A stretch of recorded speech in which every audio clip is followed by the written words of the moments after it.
Corporal Keith Shibley is presented the Valor Award for his immediate response and courageous actions during the shooting rampage at the Washington Navy Yard on September. When we found people, we would escort them out because we didn't know where the shooter was.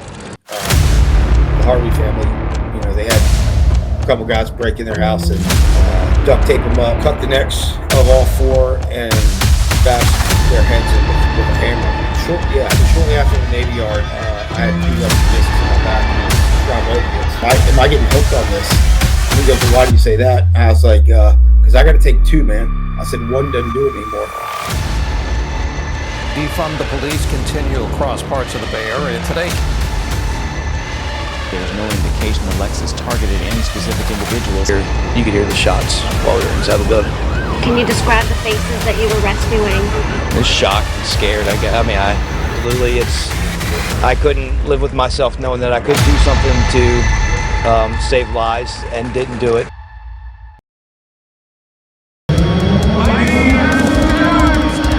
Start your engines.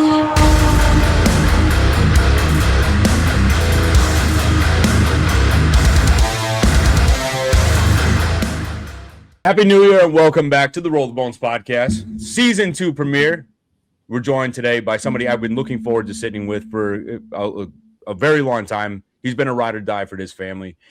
Keith Shibley, decorated officer, first on scene, I believe, with the DC Naval Yard shooting. He's an active officer. He knows the ins and outs of law enforcement better than anybody we've sat with or talked with. He's also conquered his own demons. He has a channel, Mind Over Madness, and I know there's a charity that you kind of brought to our attention fairly recently. If you want to give them a shout out and then kind of give yourself a little introduction. Yeah, man. Did my mic, appreciate you guys. I wasn't sure if my mic went dead. It's called Frontline Healing Foundation. Mm-hmm. It's a 501c3 charity, and it's probably one of the only ones that I found that do the amount of stuff they do for first responders, active and retired military. And what they do is they subsidize the cost of they help subsidize the cost of rehabs for first responders and military. And it doesn't have to be alcohol or substance abuse. It could be TBI, traumatic brain injury, anything kind of anything from like the neck up, any kind of like disorder or something that, was occurred due to like a deployment or, just a career in the first responder world, man. So, so check out Frontline Healing Foundation, man. Donate if you can. I know they got this thing in 2026. It's like $12 a month, man. And, if you sign up for that, they'll send you a nice shirt, and $12 a month isn't a lot for people to spend. Now, I mean, people spend fucking $12 on their Frappa Mocha Latte Frost with a twist or whatever. But each $12 will definitely go to like a first responder or military veteran or active duty that needs to get some help. And so it's awesome. It's a one of a kind charity, man. I love that. Our good friend Sergeant Cody Bowden has had some issues with some groups, some 501c3s, and so it's good to hear that there is somebody out there, an organization out there, really doing some good work. Yeah, man, and there needs to be more of these organizations that get involved, they actually care about what they're doing, because a lot of times I know people have brought it up to us, like UNICEF and all these other ones that skim off the top. They don't give anybody anything. And I mean, it's so unfortunate, but we've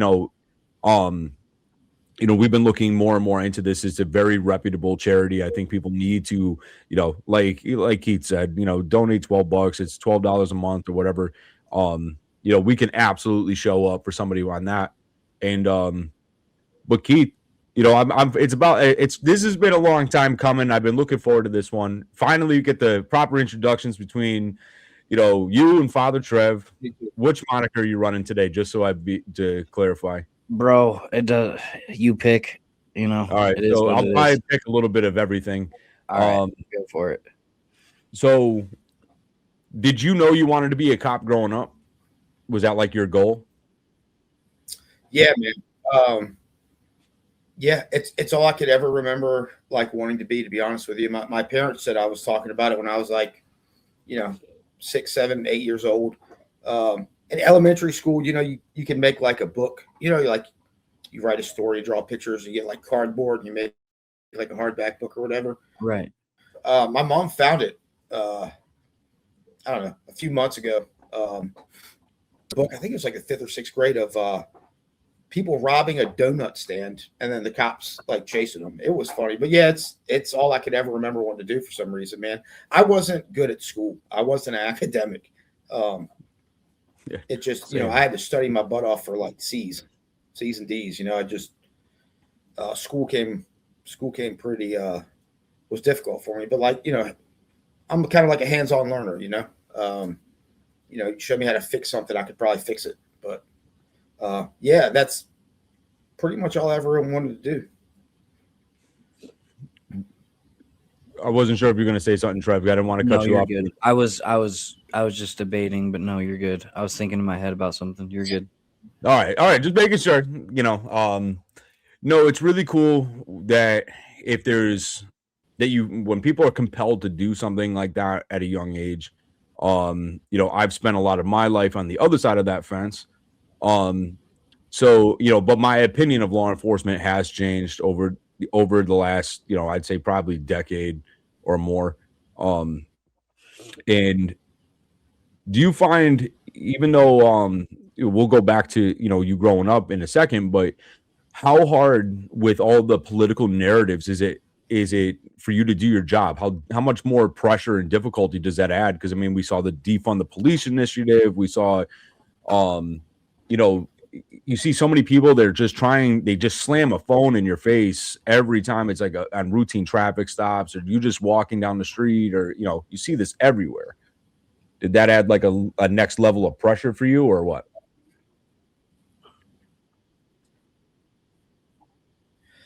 I don't know if it's pressure. It's definitely an annoyance. It's people just want to get the video out there. Honestly, it bothers me, the cops that still fall for that, like the First Amendment auditors that are out there like just videotaping a store and then they call the cops and stuff. The amount of cops that still fall for that is crazy. Either you know what the First Amendment is or you don't. But it catches a lot of cops, saying some stuff they probably shouldn't say, or back up actually. But again, I think, it goes back to like a maturity thing, I would say. Because I handle stuff a lot different now in my late 40s than I did at 22 and 23 years old. At 22 or 23 years old, when somebody comes up to you and says something or does something, you kind of meet force with force and just try to like, I don't know, overpower it or whatever. But it's a maturity thing, I guess. Just let stuff slide off your back and not take it personal, and just kind of deal with it another way. But the videotapes, man, yeah, they are annoying. What bothers me is the videotapes of like, a cop getting jumped by 2 or 3 people, and then like 5 or 6 people are standing around with their phones out just videotaping it. I'm like, well, it doesn't even have to be a cop. I saw a video where this dude clocked an elderly dude in like a Walmart. Everybody's just standing there like, what are you videotaping, man? That's crazy.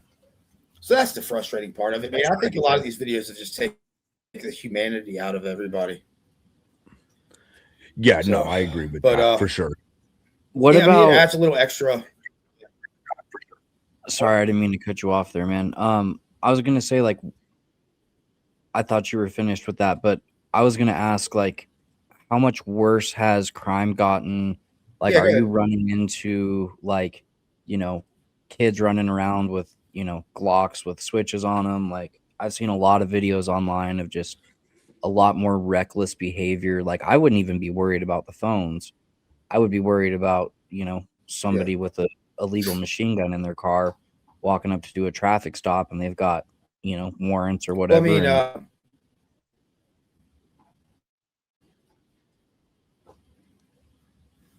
yeah, it's I mean, at the the Port Authority at the airports, we're not seeing, we don't kind of see that stuff. But in the cities, just like in DC and stuff, yeah, you're seeing a lot of switches, man.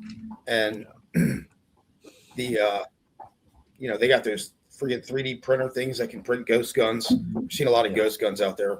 People are seeing a lot of ghost guns out there. I'm not seeing it, but yeah, it's I guess ever since the defund the police thing, man, and because people are not getting held on bond or bail or anything anymore. I know in DC, the DC chief just resigned because they did an audit and found that she was fixing the numbers, man. Crime was a lot more than what the numbers were saying. And I mean, I remember in the past 5 years, easy, I think carjackings went up. I'm lowballing it. I think like 600%. I think it was closer to 1,000. People were getting carjacked in DC every day because they were usually young juveniles. They weren't getting held on anything. And the older dudes would get a 15 or 16-year-old, be like, hey, man, if you get caught, you're just going to be right out anyway. Go take this. This is the cars I'm looking for. Go jack some and we'll pay you X amount of dollars. And, man, the carjackings in this DC area were going through the roof the past like 2 or 3 years. They sell all the shit you need to do that online. I mean, you can buy it looks like a code reader, and you can get into almost any vehicle with them. Like, it's wild stuff. Mm-hmm. Wild stuff. Well, I mean, you look at everything that's changed. I know both, me and Keith are a little bit older than you, but remember, like, look at the changes even in walls. Now they got to have lead line because they can do the RF readers. They can scan it. Like, crime has gone up. Like, like the numbers are insane on between white collar crime, violent crime, and I think a lot of the crime we've talked about before is motivated on desperation. I mean, like, cost of living has gone, through the roof. People are struggling. You have people working 6-7 jobs. They're just trying to, feed your kids in a lot of cases. Not all of them. I think in theft mainly is where you see it. People just stealing groceries and whatnot.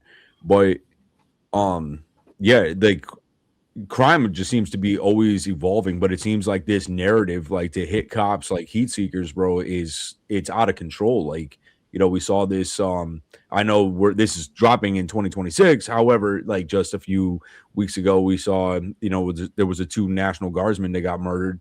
And people are going to test that fence as hard and viciously as possible. And people should be scared of these copycats that are they're going to always try to outdo the one before them. You know what I'm saying?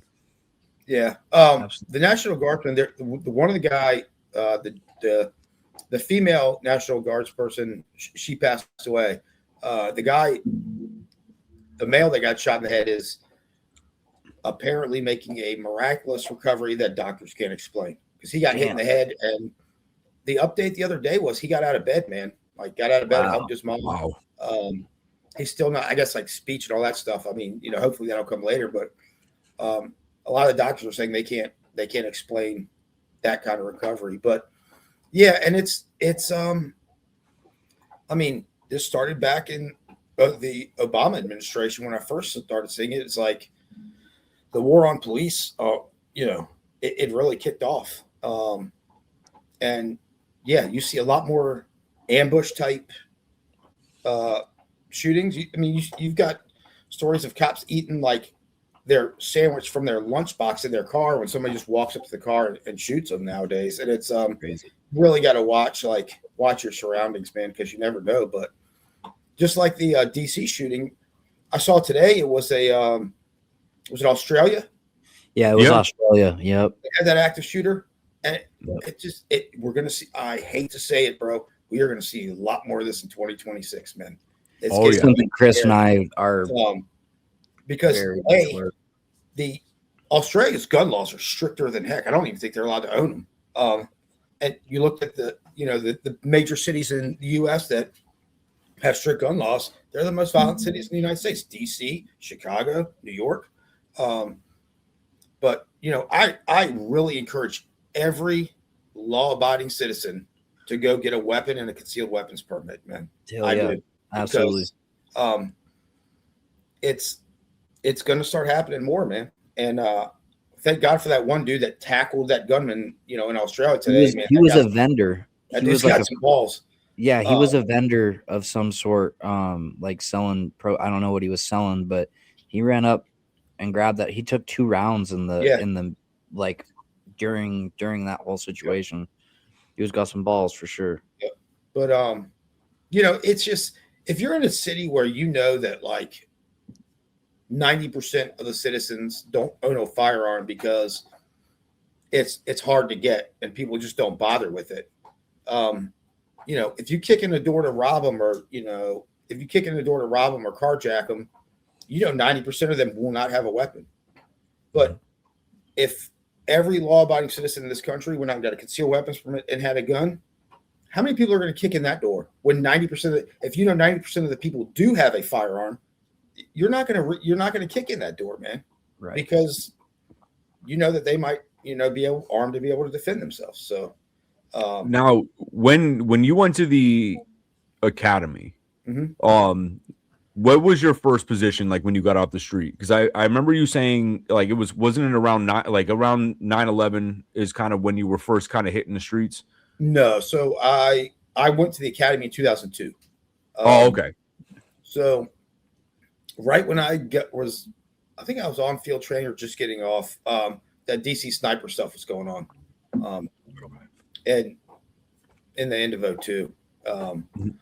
And that was a little bit crazy. But my first job was just patrol the high, at Dulles International. So it's the large airport. And then they have it's about an 18-mile stretch of highway that connects DC and Virginia. That we patrol that as well.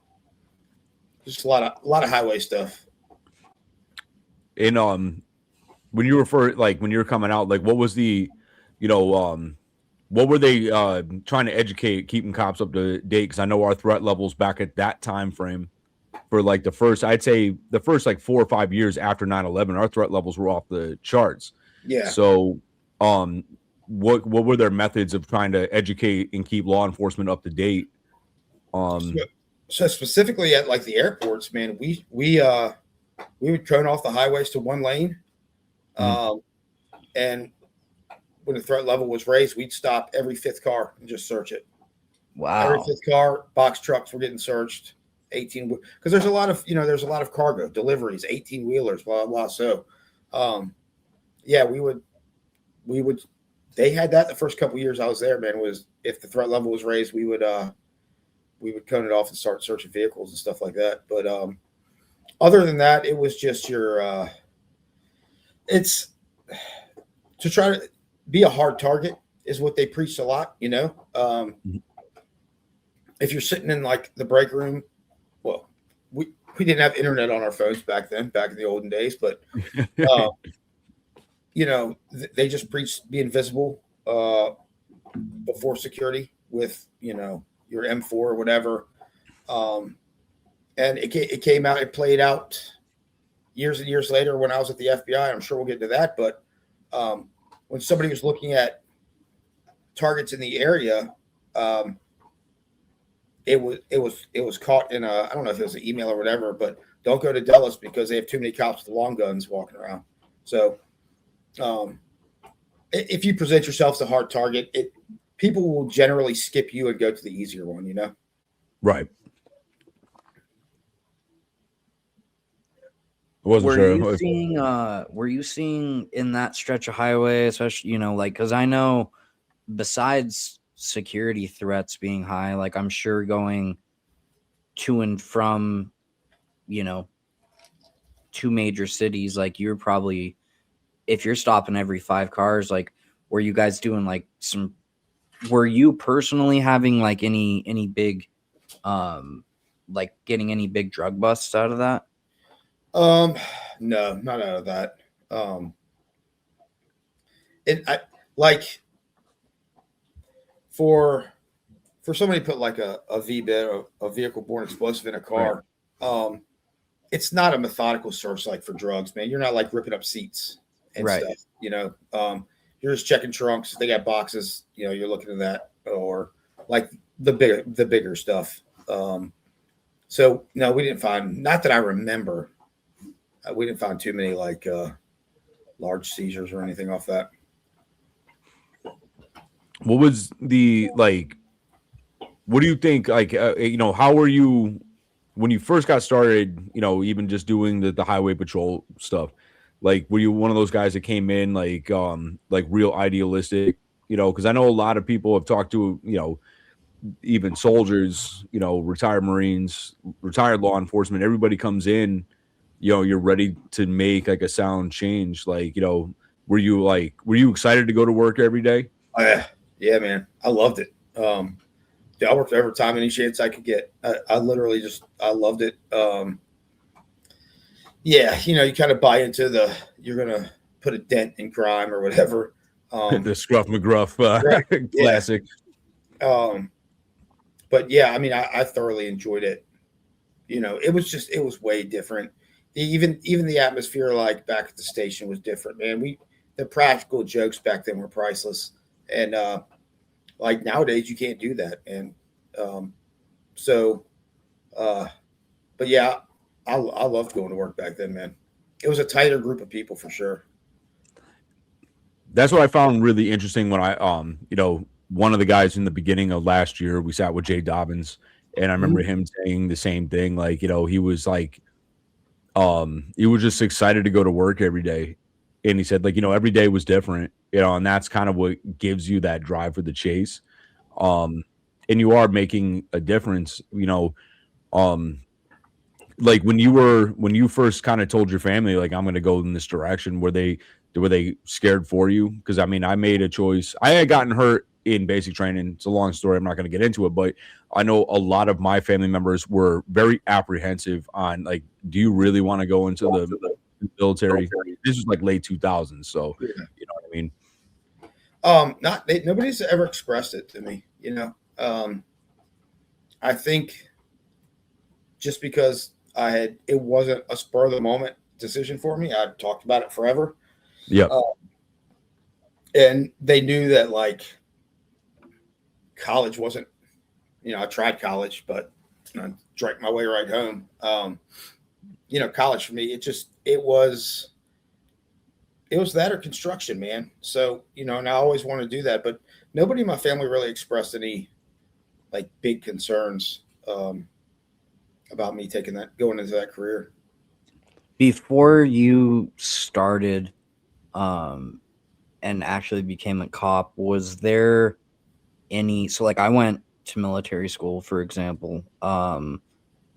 Was there any parts of your life where, like, you know, you were getting ready for that in your own way, and like maybe that's one of the reasons why your family you know, were pretty understanding and, you know, thought that was the way you were going to direct your life anyway?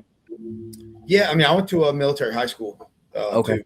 An all-male military high school. It was actually like a family tradition, man. It was a Catholic military high school in Richmond, and both my grandfathers went there in the 40s. My dad graduated in 70. So me and my brother went there, but it was always like, it was always sports, military. It just kind of the natural progression, I think. But you know, I always stayed in like decent shape and stuff. I'm not a very big person. I'm quite short, but I guess that did kind of prepare me for law enforcement, especially honestly the sport mindset. That really did. It was just, you know, football was the sport I excelled at most, and it was just like, I mean, it was a team sport, dude. Either you didn't go out there by yourself, you went out there as a team, and that's kind of what you do in law enforcement. You got to rely on your teammates out there when you're getting into some of that stuff. So, Yeah, I never really thought of it that way, but yeah, I guess it prepared me pretty well for it. Right on. Do you think it also like prepared your family? You know, just seeing you kind of make these choices in order, you know. I don't know, man. I honestly have never really talked to him about it. My mom is my side of the family is a very religious family. So you know, mom always relied on her power of prayer to keep her kids safe. But I think by the time I got there, they knew that I could handle my business if I needed to. So they weren't too worried about it. I mean, I got in a lot of fights as a kid, getting, you know, being a vertically challenged as I am, you know, people used to, you know, pick on you all the time, and because they didn't think you were going to do anything, but then when you did do something, they kind of stopped picking on you. But I guess they knew I could handle the pressures and stressors of the job, I guess. Well, to some degree, because obviously I didn't handle it too great in the long run. But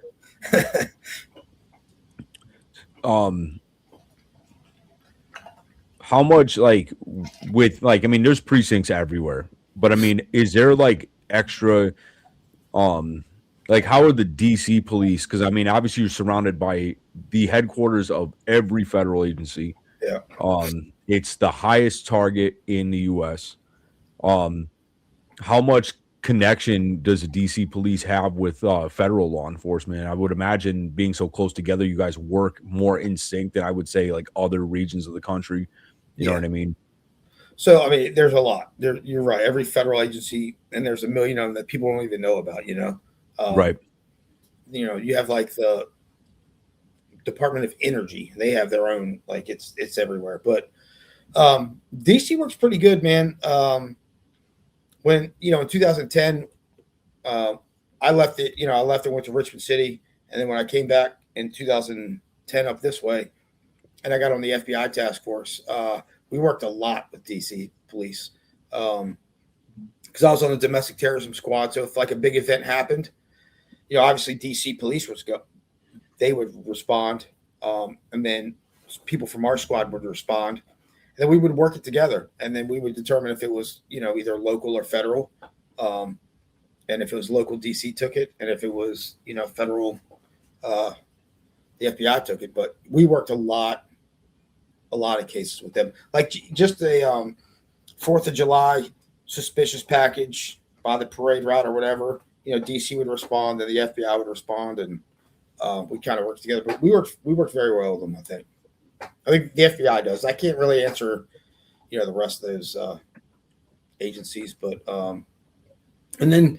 you know, we work with them today. Like if they have high profile escorts or whatever that will, you know, have to come to Reagan or Dulles or and, you know, they'll have their guys there. We'll have our people there, and yeah, they're pretty easy to work with, most of them. But, you know, you can always find your one or two that you don't get along with. But for the most part, I haven't had any bad experiences with MPD.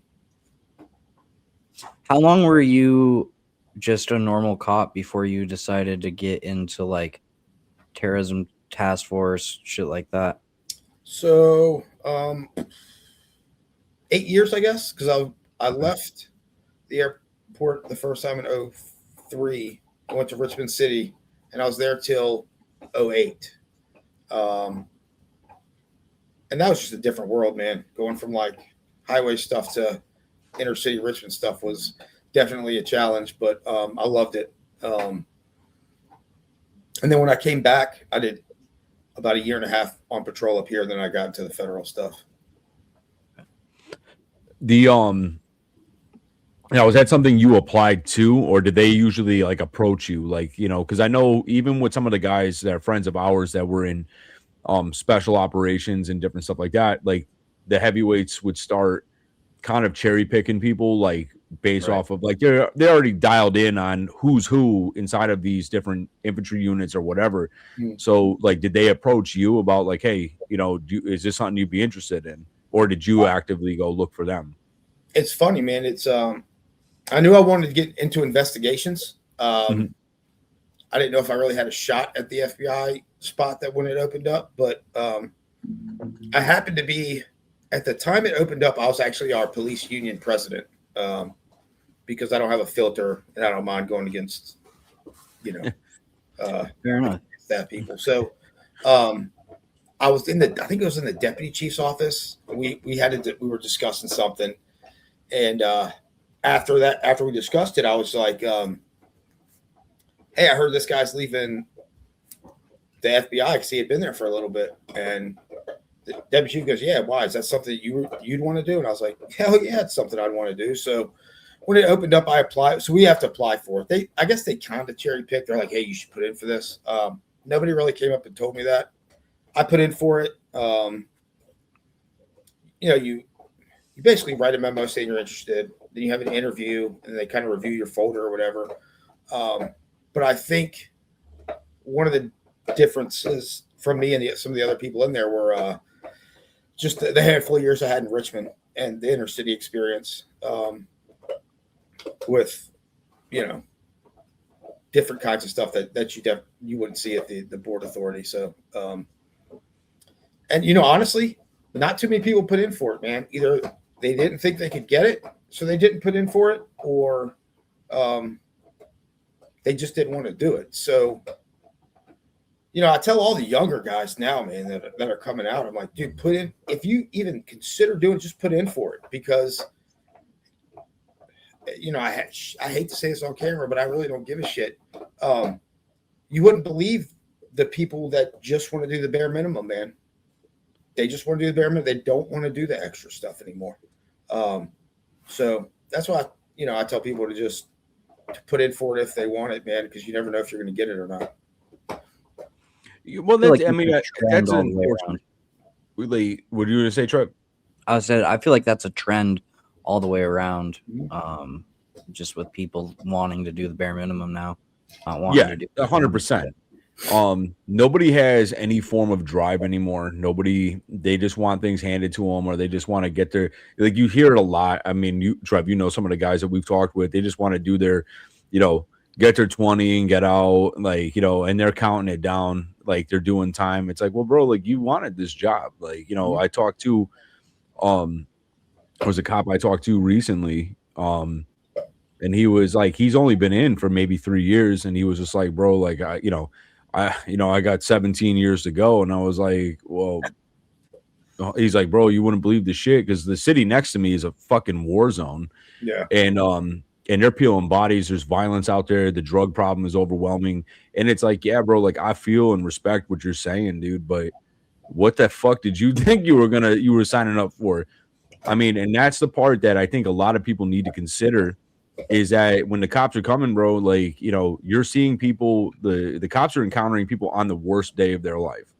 In I'd say 99% of the situations, whether that's somebody, heart attacks or whatever, violence, domestic disputes, theft, it's never anything positive. You're not showing up to deliver Christmas presents. Usually those are like the old timers retiring that handle that kind of business. Yep. But, and you have to approach every situation, that it can go sideways on a dime. And I feel like more and more recently, that is a thing. You know what I mean? Yeah. It's, a lot of cops, I'd say a good half of them, man, they'll stay in the profession for in between 3 and 5 years. And then they'll get out. And it's, I ask a lot of the new people, I'm like, so why police and what brought you here? And, just with the way the economy is, you won't believe the people that just applied because they couldn't find anything else right now. So what, you get benefits and a retirement and a steady paycheck? Well, let me give this a shot. And it's not, you can do it, but I mean, for me, it's like, this is not the job you get into unless your heart and brain are into it. You know what I mean? But you're seeing a lot of it, you're seeing people in their mid 30s and early 40s doing it for the first time because, they couldn't find a job doing anything else. I mean, I don't understand, like, like, you have to go into this, like, with the mindset of, you want to help other people. Like, you know, it's a thankless job. You know, I've been one of them pricks too at one point that was like, you know, fuck you, like talking shit to the cops. Like, you know, it was my own doing that brought that shit on me. But your people are so wrapped up in their own arrogance at times. Now there are some dick cops, bro, like I straight up, like everybody knows it, but there's a lot of cops that are actually really good. They're just trying to help you out. That are just trying to, you know, they actually are really good at lowering the temperature in situations. So no, because I mean, they like not everybody they don't want to just arrest you. You know what I mean? Just, you know, bring it down, check your ego, you know, hear what they're saying. If they're approaching you with a calm demeanor, try your best to, you know, be calm yourself. But I saw that a lot in 2010 when I enlisted with the Corps. I joined it to, one, get away from the life I was living, and two, there was no jobs.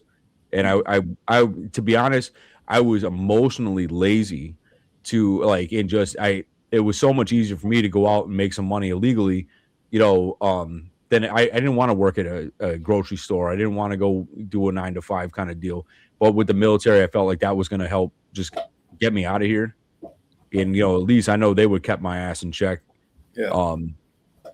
But I mean, so you see, like back then there was no jobs at all. So half the guys I knew at Paris Island, bro, they joined up because there was no jobs. Yeah. And none of them wanted to die or anything like that. I remember this kid in the rack next to me. He's like, "Oh, bro, I don't want to get killed." And I was like, "Well, yeah, get a job as a cook somewhere, I guess." I mean, it's the same shit with the cops. You see a lot of what was I going to say?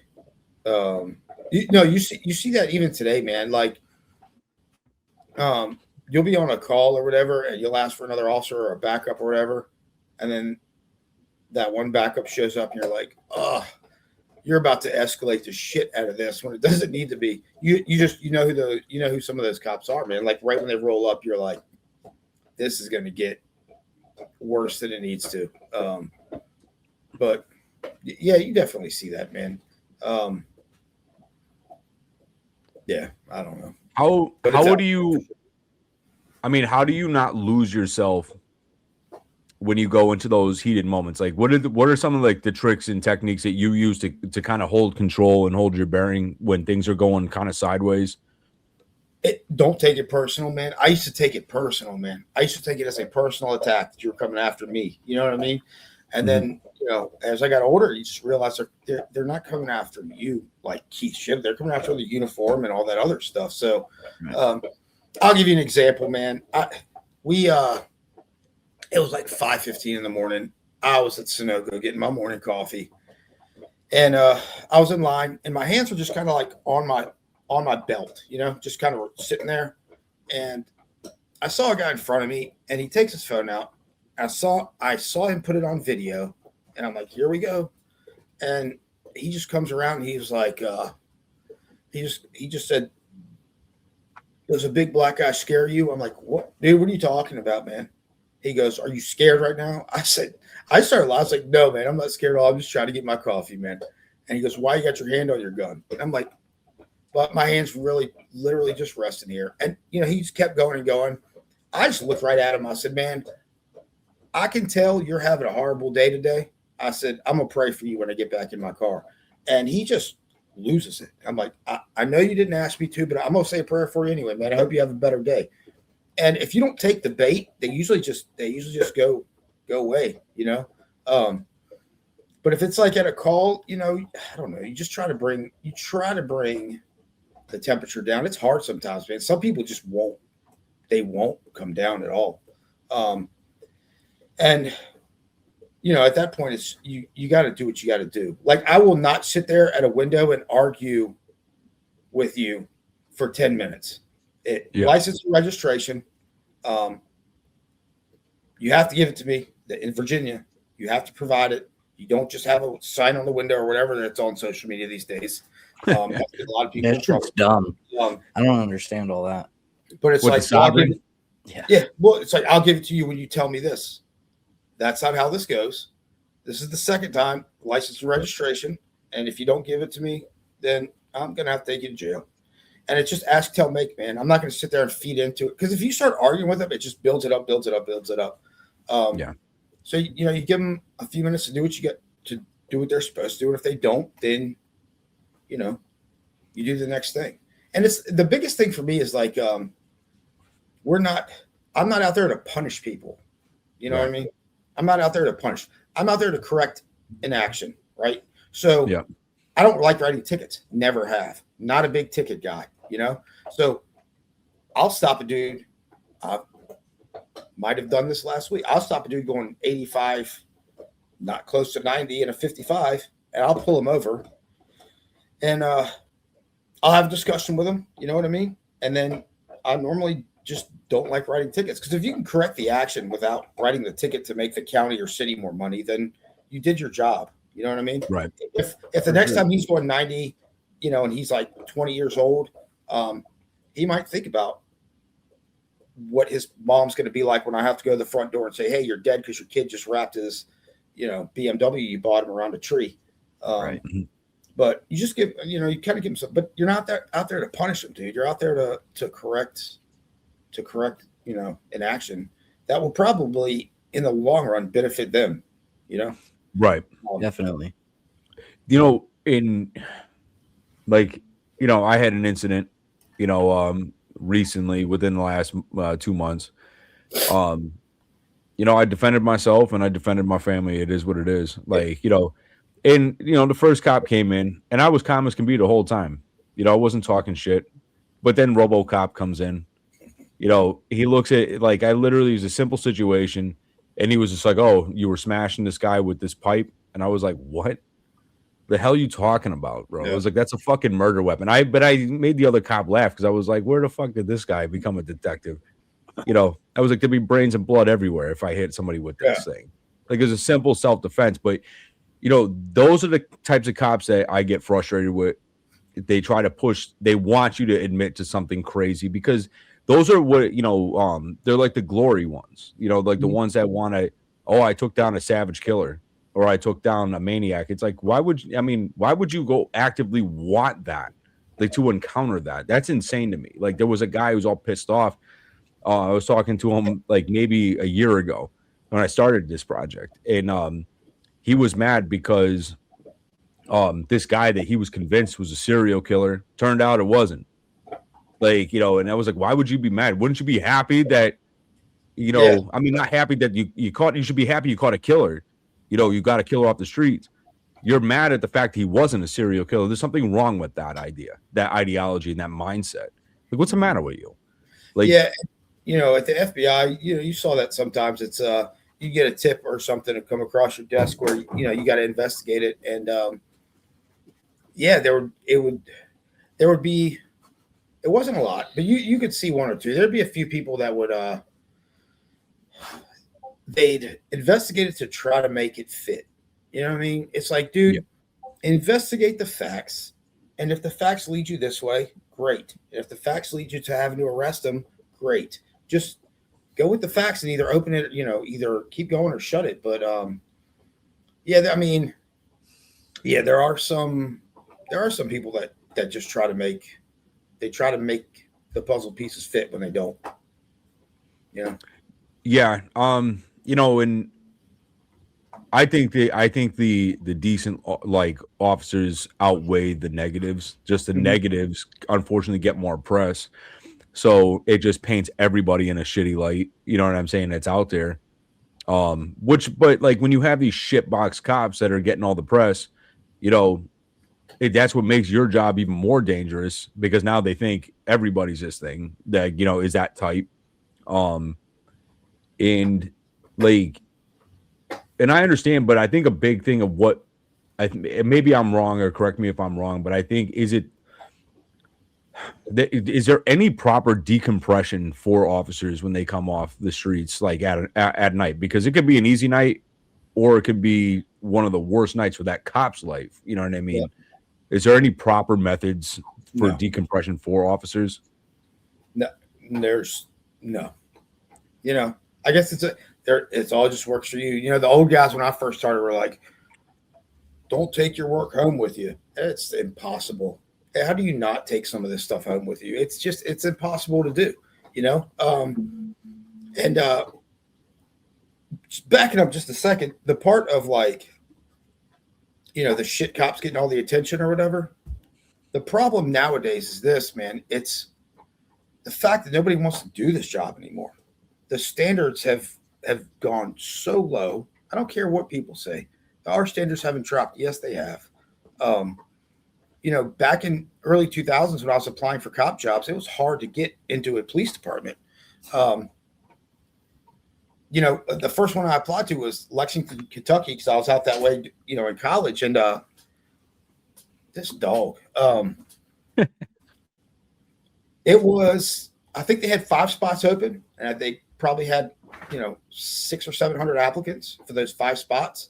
And nowadays, man, you know, you're short hundreds of cops, and you're only getting like 20 people that apply and barely meet the minimums to say, okay, you can do this now. It's just the Black Lives Matter, defund the police, all that stuff is you don't get the caliber of applicants you get anymore, you know. So that's one of the reasons why, you know, this job is you're seeing a lot more of those cop stories on the news. But then, you know, you get your 22-year-old suburban kid who decides to be a police officer, and you throw him in Southeast DC. The amount of like defensive tactics we're taught is not even close to being adequate for this job. So you see people get scared, man, and then you see people use force that they probably shouldn't use. And that's what makes it on the news, man. And then everybody gets labeled like that. So it's it's been pretty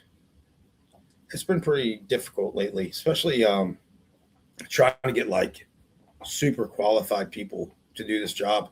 And I don't even know how you turn it around. I don't know how you make this job a job that a lot of people want to do anymore. Is there a high turnover rate? Stuff that's going out there. Oh yeah. I figured as much. Sure. I mean, I had right after 9/11, when, you know, all the patriotic stuff was happening, I think I had 32 people in my academy class. I think there's 4 of us left, maybe 5. Damn. But yeah, there's a high turnover rate. Most people, like I say, stay between 3 and 5 years and split. But, do you think because it's too? I apologize. Do you think it's too much on the psyche to be always having to be on point all day, every day while you're working, and then having no healthy ways of decompression when you get home? Do you think that plays a big part of it? I mean, I think the decompression plays a big part of it. I think the bigger thing is just absolutely everybody freaking hates you now. Everybody, like, it's not just like the criminal element in your area, right? I mean, now you're getting Susie the soccer mom telling you what a, you know, fascist Nazi you are for being a cop, and absolutely everybody hates you. So you go from at work, you know, 8, 10, 12 hours a day, from people just yelling, you know, what a piece of shit you are all day. Then you got to deal with the calls you go to and what that puts on you. And then you got to go home. And then, you know, you're not going home in a great mood every day. And I don't even know how you would properly decompress every day from doing stuff like that, man.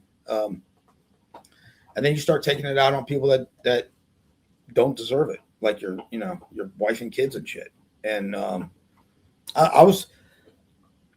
you would get to talking to like your kids like they were suspects, man. I mean, I caught myself doing it all the time. You get home, you had a whatever day, your kids are fighting, and it's just like, you shut the fuck up and stand over there. You shut the fuck, and it's like that's not proper parenting, man. Right. But you go straight out of there into this, and I don't know, man. It's a lot. Honestly, if I were to have to start over today, I don't know if I'd do it, to be honest with you. It takes its toll. But the decompression back in the day was just choir practice, dude. Beer. We'd have choir practice in the parking lot. The whole squad. You'd have your bosses with you and everything. And I worked mainly from 3 p.m. to 11 when I first started. So you get off at 11, man, and you just throw out your lawn chair that you keep in your trunk, sit in a circle, have a couple road sodas, and talk about the day. That's how they were like, oh, decompress. So alcohol definitely got introduced into law enforcement very early for me. Where it used to be a weekend thing, it started becoming like an everyday thing. But that was the decompression that I was taught in the early 2000s. And when you're like, what were some of the cases that you feel like were probably the most haunting to yourself that really started? Because I know you wrestled with addiction, which ones were probably like that really stand out to you, that really kind of solidified its grip because that you just had to quiet it down? You know what I mean? So my first one was I think I'd been off of field training for like 3 months. So I was very new. I stopped a kid for DUI. I go up to the window and he's got like liquid on his shirt, his fly's undone, smells like a brewery, red eye, slurred speech, all the signs. So I get him out. He does his field sobriety, fails miserably. Offer him the preliminary breath test. He takes it. I think he was a 2.4. So he was wasted. Yeah, that's high. So when I go to I arrested for DUI, and we didn't have cage cruisers back then, so we would transport the prisoner in the passenger seat up front with us because you don't want him behind you. So I asked the backup officer, I was like, hey, can you watch this guy while I go clear my front seat, for transport? He's like, okay. And as I got back to my car, man, I opened the passenger door, and I guess I saw like a flash up, so I looked up, and the dude was in handcuffs. The backup officer was not watching him, and we're on the side of the highway, and he tries to jump in front of an 18-wheeler, and he hits the side of it, and he just kind of helicopters, throws about 50 feet, and the kid lived, man. He was a mess, but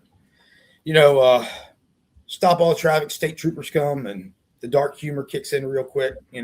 Trooper was like, hey, whose stop was this? I said, it was mine. And he just looks right at me. He goes, oh, your career's fucking over, and walked away. And I'm like, shit, dude. Like, that's what I've always wanted to do. I finally got here, and I took him at face value. I was like, this could be the end. But anyway, they landed a helicopter, life flight him to the hospital. I get to the hospital.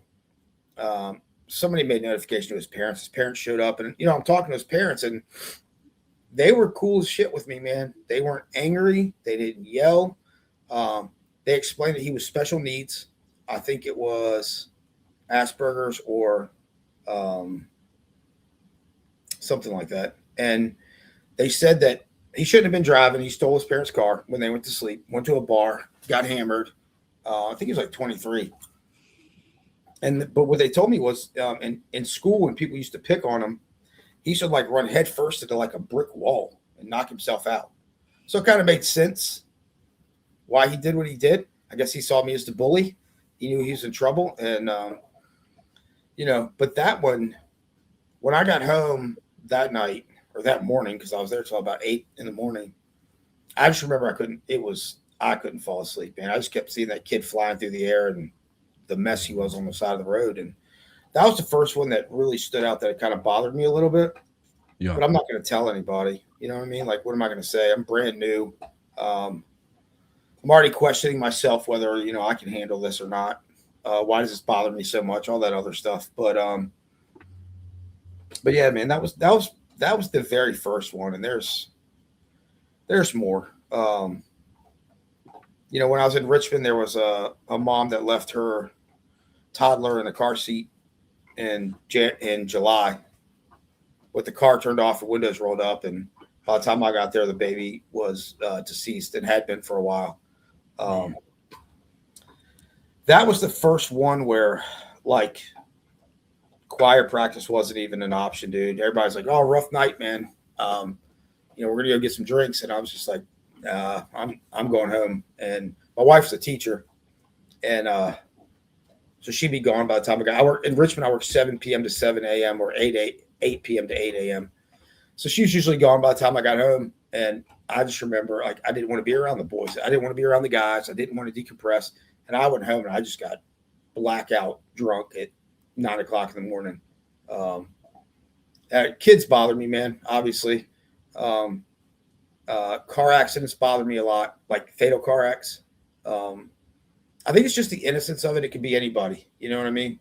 Like a car wreck could be my sister, brother, mother, kid, a lot of the homicides I saw in Richmond, like, you knew the players. So I guess my brain can just process that differently, where most of them did not bother me much. But then there was that one in Richmond where it was a whole family that got killed on January 1st, 2006, New Year's Day. The Harvey family, they had a couple guys break in their house and duct tape them up and cut the necks of all four and bashed their heads in with a hammer because they didn't cut deep enough on the throat. So that was a bad one because it was mom and dad and then 9-year-old and a 4-year-old. And that was a case that the one you're talking about in particular, that was a case where they set the house on fire, or they went on like a killing spree or a robbery spree. Mm-hmm. So it was after that, it was probably about, I don't know, it was probably only 3 or 4 days later. I remember eating pizza at this little pizza place, man, and we get a call to meet up at this corner because we're going to go kick a door in because they got word that there could be a triple homicide in there. And they kicked the door in, and it was there was three people murdered in that house. It was kind of the same. They were taped up the same, but all three of them had bags, like plastic bags over their head and duct taped up.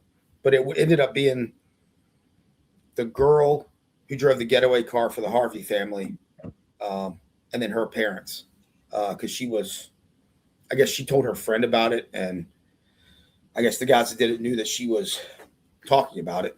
So, they went there and killed them, but we knew it was connected. It's like, it was kind of similar. But the detectives found a bunch of the Harvey family stuff in that house. Like the deceased girl, the girlfriend that drove the getaway car, had the wedding ring of the Harvey family. And there was like a fruit basket or some weird stuff from Christmas in their house with their address on it. But yeah, I think they ended up killing 4, 7, 9 people, maybe 10. Jesus Christ, bro. So they were they just got out of prison in Philly. They both did 10 years for armed robbery. And then they swore that when they got out, they were going to rob him. They weren't going to leave witnesses anymore because I guess a witness had testified on them. So right when they got out, I know one of the guys, I don't know if it was Gray or Dandridge. I don't know which one it was. I think it was Gray. Killed his wife or ex-wife. In Arlington, the county right next to us, they stopped on their way to Richmond and they robbed a guy and stabbed him, but he ended up living. And then the 7 in Richmond. And then I know on the way back up to Philly, this girl was on the phone with her dad. And she lived alone. And she's like, "Dad, these guys are at my front door. They have a gas can. I think they might need some help. I'll call you back." And they ended up robbing and killing her as well. But yeah, that was a rough one, man. And, thankfully they got caught pretty quick. And one's already been, the death penalty's been, he got the death penalty. He died, I don't know, 2017 maybe. And then the other guy got life in prison. But yeah, man, those are just the ones, like, I don't know. They just stick with you. Yeah. And I could feel it. I mean, me and Trev both handle and do a lot of investigations towards a lot of stuff. Yeah. I mean, we've talked about it before. I mean, me and Trev are very dialed into the child predator hunting communities. We're very versed on, I don't know if you're familiar with 764. It's an online satanic cult that I've recently heard about it. The ones that are like getting kids on like these Roblox and gaming apps and shit. And kids are like one of the primary targets because they're ignorant to like what is happening here. But I mean they're harming just anybody. I mean, I've been approached. They wanted some guy asked politely if I would be an offering. They wanted to decapitate me. That's a real fucking thing. And I was like, yeah, I'll get right on that, bro. Like, just send them to the people we know, and hopefully they can get this piece of shit off the street. But they're not even like organized. But I mean, even I think Trev will understand what I'm saying. That I grew up with abuse. I've seen a lot of real violence in my life. There was a point in my life that I started drinking heavily just so I can go to sleep, just so I can not think. You know what I mean? And like, when did you start realizing or feeling the real grip of the addiction? Well, so as the years went on, I mean, alcohol, like I said, became more of a regular thing. When it really kind of went off the rails was after the Navy Yard. The Navy Yard, I guess, was kind of the straw that broke the camel's back for me, man. Because shortly after the Navy Yard, I had 2 ruptured discs in my back and was prescribed opiates. And I know how that goes, man. Love them. I absolutely love opiates. And so just growing up, since I always wanted to be a cop, I wouldn't touch drugs, man. College, I was around it all the time, wouldn't touch it. I think I smoked weed twice in my life because, back then even smoking marijuana was frowned upon for getting hired by a police department. So like addiction never crossed my mind, Drinking is what we just do. That's just something we do. And then when I went to the spine doctor, he gave me some Percocet, man. I took that first one and it was just like, it's like my miracle drug, man. Like you said, it turned the machine off at night. I wasn't thinking about it. I felt great. I didn't think about anything. I slept like a baby. I loved it. Only thing you think about is that next pill, though. Yeah. Yep. I mean, yeah. But as naive as I was, because I was a cop that didn't do drugs, addiction, I never thought about addiction until it was too late, really. Yeah, it's a rough one, man. I mean, a lot of our communities, like respectively, have wrestled or overcome it, still fight it today. I mean, it's a big thing that both me and Trev, like, we make time. We get approached all the time about people ready to get sober, or they're just trying to find a path to it. They're not quite ready yet. And that's probably the hardest conversation to have with somebody. It's like, well, like, how do you can't encourage them to be ready. They have to be ready. Yeah. But I could never get hooked on certain stuff just because of my own anxiety. But I mean, I did get hooked on the benzos because it was prescribed to me. So reckless ass doctors, they don't give a fuck. They just start pumping the scripts into you. Me and Trev have talked about this shit at length, you know what I mean? But I mean, Trev's like really versed on a lot of that stuff more than I am, I would say. But I don't know if you have any questions in relation to it, Trev. The pain doctor I was going to, I guess addiction started creeping in a little bit. Because I asked him, I said, "Hey doc, am I getting hooked on this?" And he goes, "Well, why do you say that?" And I was like, "Because I got to take 2, man." I said, "1 doesn't do it anymore." And he was like, "Nah." He goes, "You're just getting used to your dose." Yep, let's up it. And I was like, "Okay." So we upped it, man. And then I don't know how long it was. I was on that one. And by the end of that, I knew I was hooked, and I didn't fucking care. I didn't give a shit. So I went to him again. I was like, "Hey man, I think I'm getting used to these again." He goes, "Do we need to up your dose again?" I said, "Yep." He goes like, "Okay." just upped it again, man. It's crazy how they do that shit. And then, people who haven't experienced it, or, today, as of right now, I feel like everybody has either a family member, a friend, somebody they work with who's gone through opiate addiction, or lost someone from opiate addiction. But fuck, man, like, it is one of those things that the street issue, the heroin. All right, so I became a heroin addict because I finally got cut off of my meds, right? And the street price for oxys, are ridiculous. Like $1 a milligram, taking like 630s a day. So, you know what I mean? Like that doesn't make sense.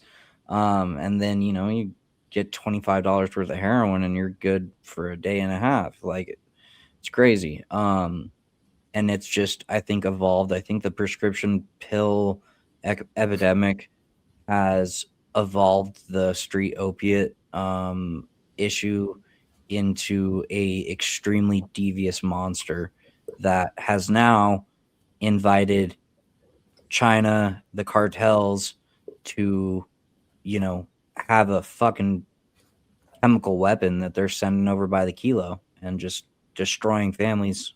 It's horrible. Yeah, man. Yeah, I mean, opiates definitely. They just grabbed me by the balls and fucking. They do. It was off to the races, and I've met a lot of people in the recovery that, got hooked on it by doctors and stuff. Yep. I was fortunate enough to, I guess, be cognizant of my life really going downhill on the opiates. And so as much as I love them, I went to the doctor again. I was like, I said, I got to get off of it, dude. Like, I have to get off of this stuff. So he gave me a taper, and, I did the taper and it sucked, dude. It's not fun. That sickness, you can't describe it unless you felt it. That sickness, the stomachs, the restless legs, the hot, cold, it was so bad. It's brutal. But I mean, I did it. And, I'm not saying after that, if I went to the doctor for something and he gave me a couple pills, I didn't take them, but my alcohol intake went through the roof after. I didn't know. I'm an addict at this point, and so that drug went away. Well, let's just do the legal drug to the max. And that's when I started just binge drinking.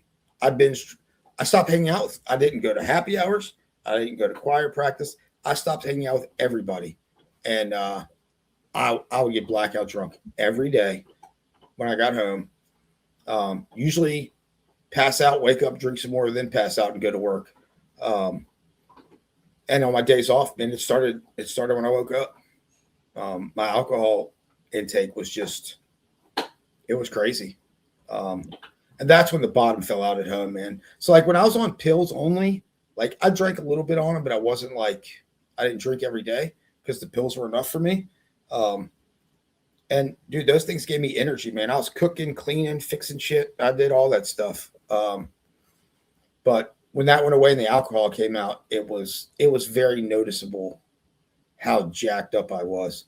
But the only people that really noticed was the wife and kids, man, because I would make sure I had enough booze at home that I didn't have to leave.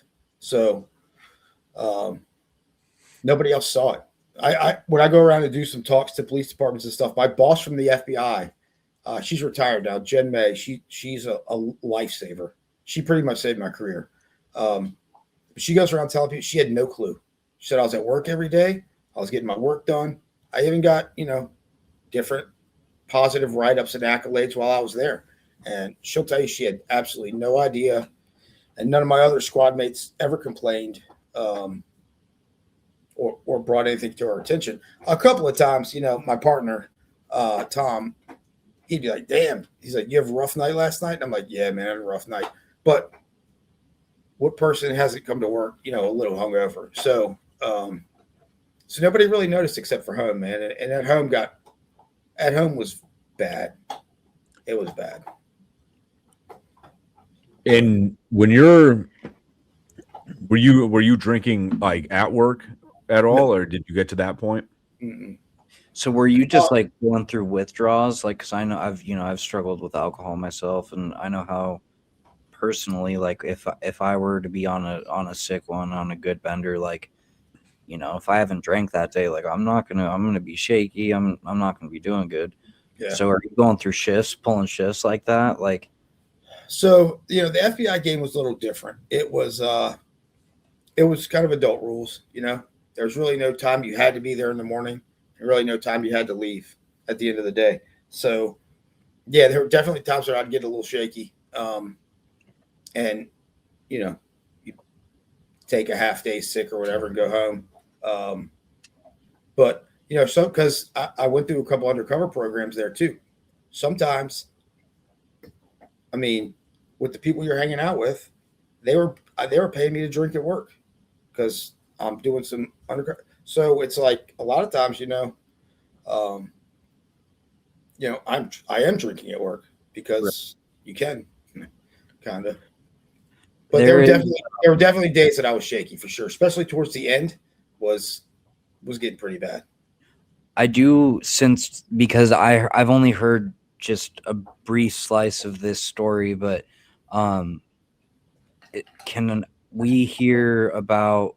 I don't know if you're allowed to talk about it or not, so maybe we'll just cut this out. But I guess undercover buying AKs off of some skinheads. What? Yeah. You guys were drinking that, like, especially in light of the Gypsy Crusader interview, it might be might be interesting. That was my first one, man. So my partner Tom had a case on a neo-Nazi. He wanted a fully automatic AK because he thought the racial holy war was about to kick off. Okay. So they got him, they got him on one of those online chats or whatever. I wanted to get into undercover stuff. And my partner, he's like, Keith can do it. I'm like, what are you talking about, dude? I said, I'm 5'5" Lebanese dude. This he was huge, dude. He was probably like 6'5", 6'4". I said, this dude is a huge neo-Nazi. He's not going to want to deal with like an Arab.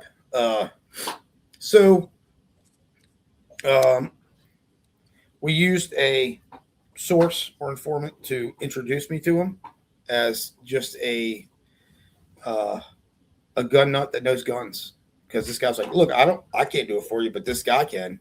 And so he agreed to meet me. And yeah, man, the first place we met was Hooters.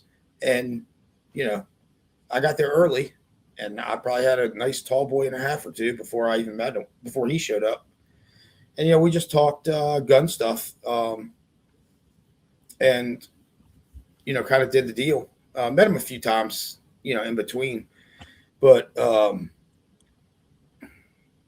yeah. So we met the final time. Got Quantico to hook up a AK that's fully automatic, and went to go sell it to him, he had already paid me for it. I went to go return it, and we did the takedown there. But yeah, that was a fun one. That was one of the first ones I did, man. And it was, dude, you go to his house, it was like he had like 70 round drums to put on that thing. So damn. If you can imagine him just opening up on a whatever, it would have been bad. But I learned a good lesson during that one too, because the dude lives 2 counties down from me. And finally, when I started getting into the undercover stuff, they're like, dude, you never do a job in the state you live in. You're like, what do you do? Like, I was like, well, nobody told me that, because he didn't get a lot of time.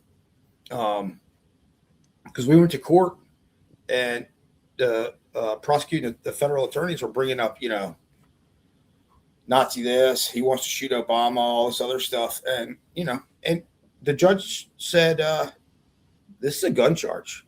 I don't care about his beliefs. And right to do so. We weren't charged. He didn't have any charges other than illegal automatic weapons. So I think he got a year. He only got a year. year in jail. What? It's Virginia, man. It's a gun loving state. So That's crazy. he got a year, and I haven't seen him yet, but I figure I'll run into him one of these days. A fucking year. Like that's wild. Like, insane, dude. Yep. That is insane. Oh my god. And it was a state charge, not a federal charge? It was a federal charge, but he only got a year for it. That's fucking nutty. Wow. How long were you doing undercover work for? So I mean, it was like it wasn't full-time stuff, you know. You'd have one and then you'd work your regular stuff, and then the way they would do it is, you know, they would send an email out for the need of an undercover for A, B, C, or D, and if you think you fit for it, then you would say, I'm willing to do it, and then they would take the handful of people that are willing to do it and, you know, decide who they want. But I started doing a lot of ISIS type people, and they're the ones I can't, you know, I'll get into, but kind of like what you guys do for the kids stuff. I was doing for, you know, because back in 15, 16, 17, ISIS was their big time in Syria and stuff like that. And then, you know, me being Middle Eastern, it was people in the U.S. that wanted to go over there. We go after those guys, and, you know. Yeah, I mean, I remember seeing a massive increase in people wanting to go and fight on behalf of the Syrians against Assad and the government out there. And there was a guy that I had talked to. He had spent a little bit of time entrenched over there. He was just from like Wisconsin. He spent like 2 years over there helping them fight. And I was like, what the fuck is wrong with you? Like, for one, it's like, and he just felt the need to go there. I mean, I get it. Like, Assad was a monster, like, but, you know, I know, you know, he had showed me some pictures, and that was kind of like the birthplace where you first started seeing ISIS make an appearance. And that's what scares the shit out of me, what's going on now. Because, I mean, we have friends of ours, you know, me and Trev have talked about this. We've got a little wild on some of our lives about it, a little excited, but the fact of the matter is like, people should be terrified of what's going on in certain pocket regions of this country, like namely Dearborn, you know, because there is, you know, what scares me is there's Sharia law shock callers or like shock troopers enforcing these, you know, their belief systems onto people that don't share that belief, ensuring that it's being upheld. Call to prayer is coming out, you know, the crack of dawn. They just had a big one in New York City, man. They shut a whole main road down, having morning prayer in the middle of the street, and there was hundreds. Minneapolis is a big one. That's why I'm saying, like, the stuff that happened in Australia today, because they were jihadist Muslims that carried out that shooting. It's here, man, and it's coming. I'm telling you, it's not going to be pretty. You're right. You're in a safe place to say that, man, because this is the tinfoil investment. Like, you know, we've gotten a little wild with it, but I mean, it is facts. You're telling me, like, listen, I don't buy into this narrative that a cigarette blew up a car. The night that Madami gets elected, you know, a cigarette butt blew a car like that. Yeah, right. Get the hell out of here. So when they did the Afghan withdrawal, right? They didn't know what to do with them.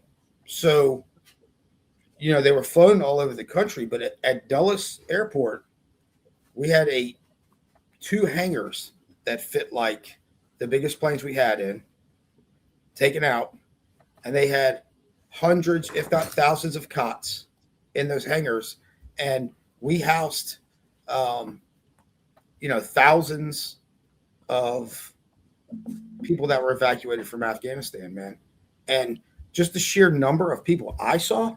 Because what they did was they kind of fenced it off or whatever.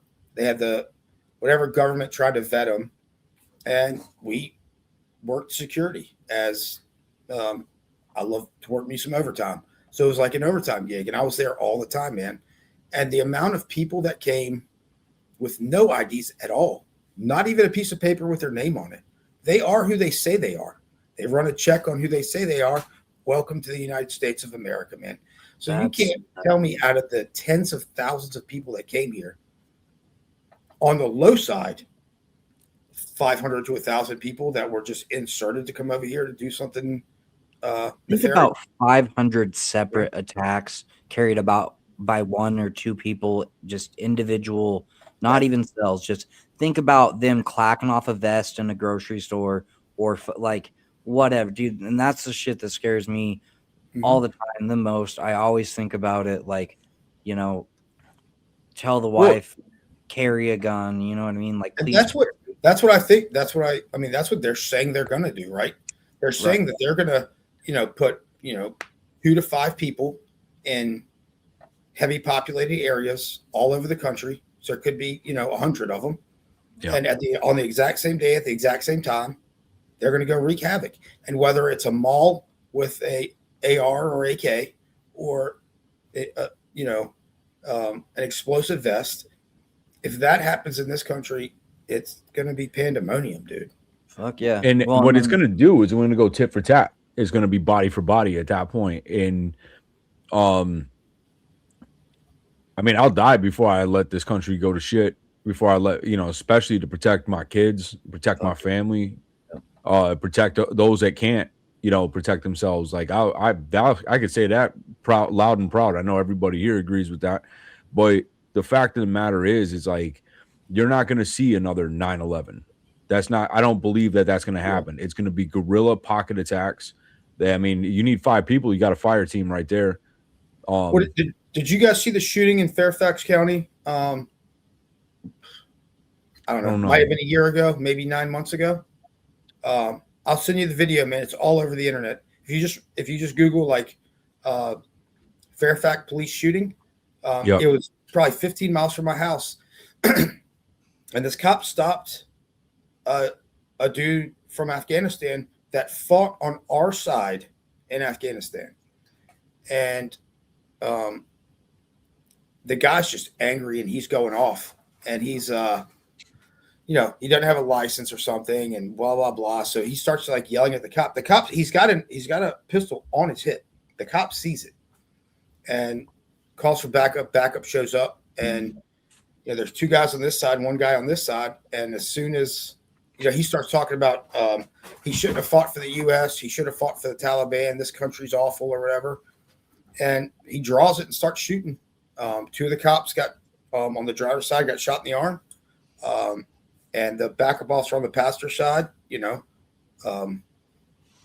put him down. But that was a dude that fought on our side that came over here and ended up flipping, just like the dude in D.C. The guy in D.C. was on the CIA payroll, man.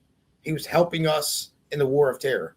But he did overstay his visa by like, I don't know how many, whatever years. But what the shooter that was at the Naval Yard? No. The shooter that just shot those 2 I got people in DC like a couple weeks ago. But it's those are just 2 examples here, and you got examples in all Australia, and it's all over the place, man. It's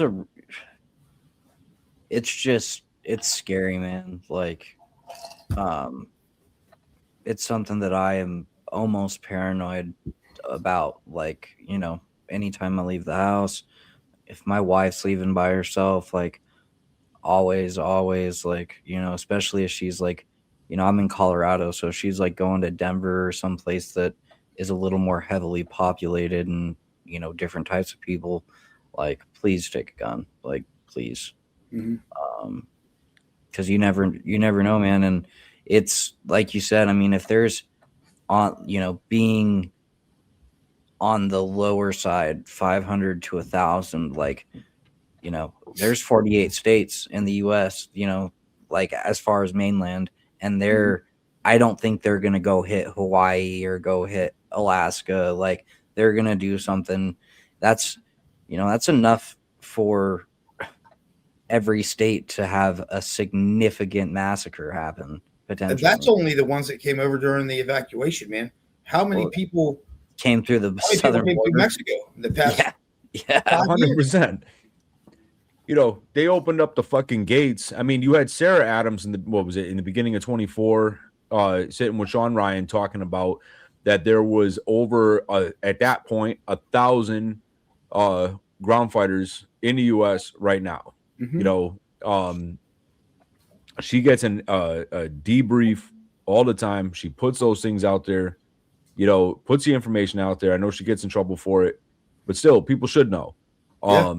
Fuck yeah. And I know so many counterterrorism guys that I've talked to, that are either been on the show or coming on the show or just contacts places that have said, like, the threat level, they're not being honest about it. He's like, these mass shootings. I mean, you look at the last year, one, from how polarized politically we are, there's been an increase. There's been at least 6, 7, maybe 8 mass shootings that were involved with, that were a left-leaning fanatic that have happened. You have multiple, now you have real deal insurgents here ready to go, and they're gonna let the useless ones handle their business until they can't anymore, and then that's when shit's gonna go sideways. And I've heard that the method that they plan on using is it's gonna happen all at once. Stress test the 911, the emergency line system, and it'll be so inundated with phone calls it would essentially crash the system, right? And leaving law enforcement blind. They won't know what direction to move in. There's going to be this guy over here. I mean, look what happened with the Paris bombings. I mean, they're looking at a shooting over here. There's bombs going off there. Then that's when it gave that trend to the vans driving through crowds. You saw that in Germany. You saw that in a few other spots. This is a runaway train. Like, that's how it feels. And I mean, honestly, I don't even know what the answer for it is now. I think it's too late.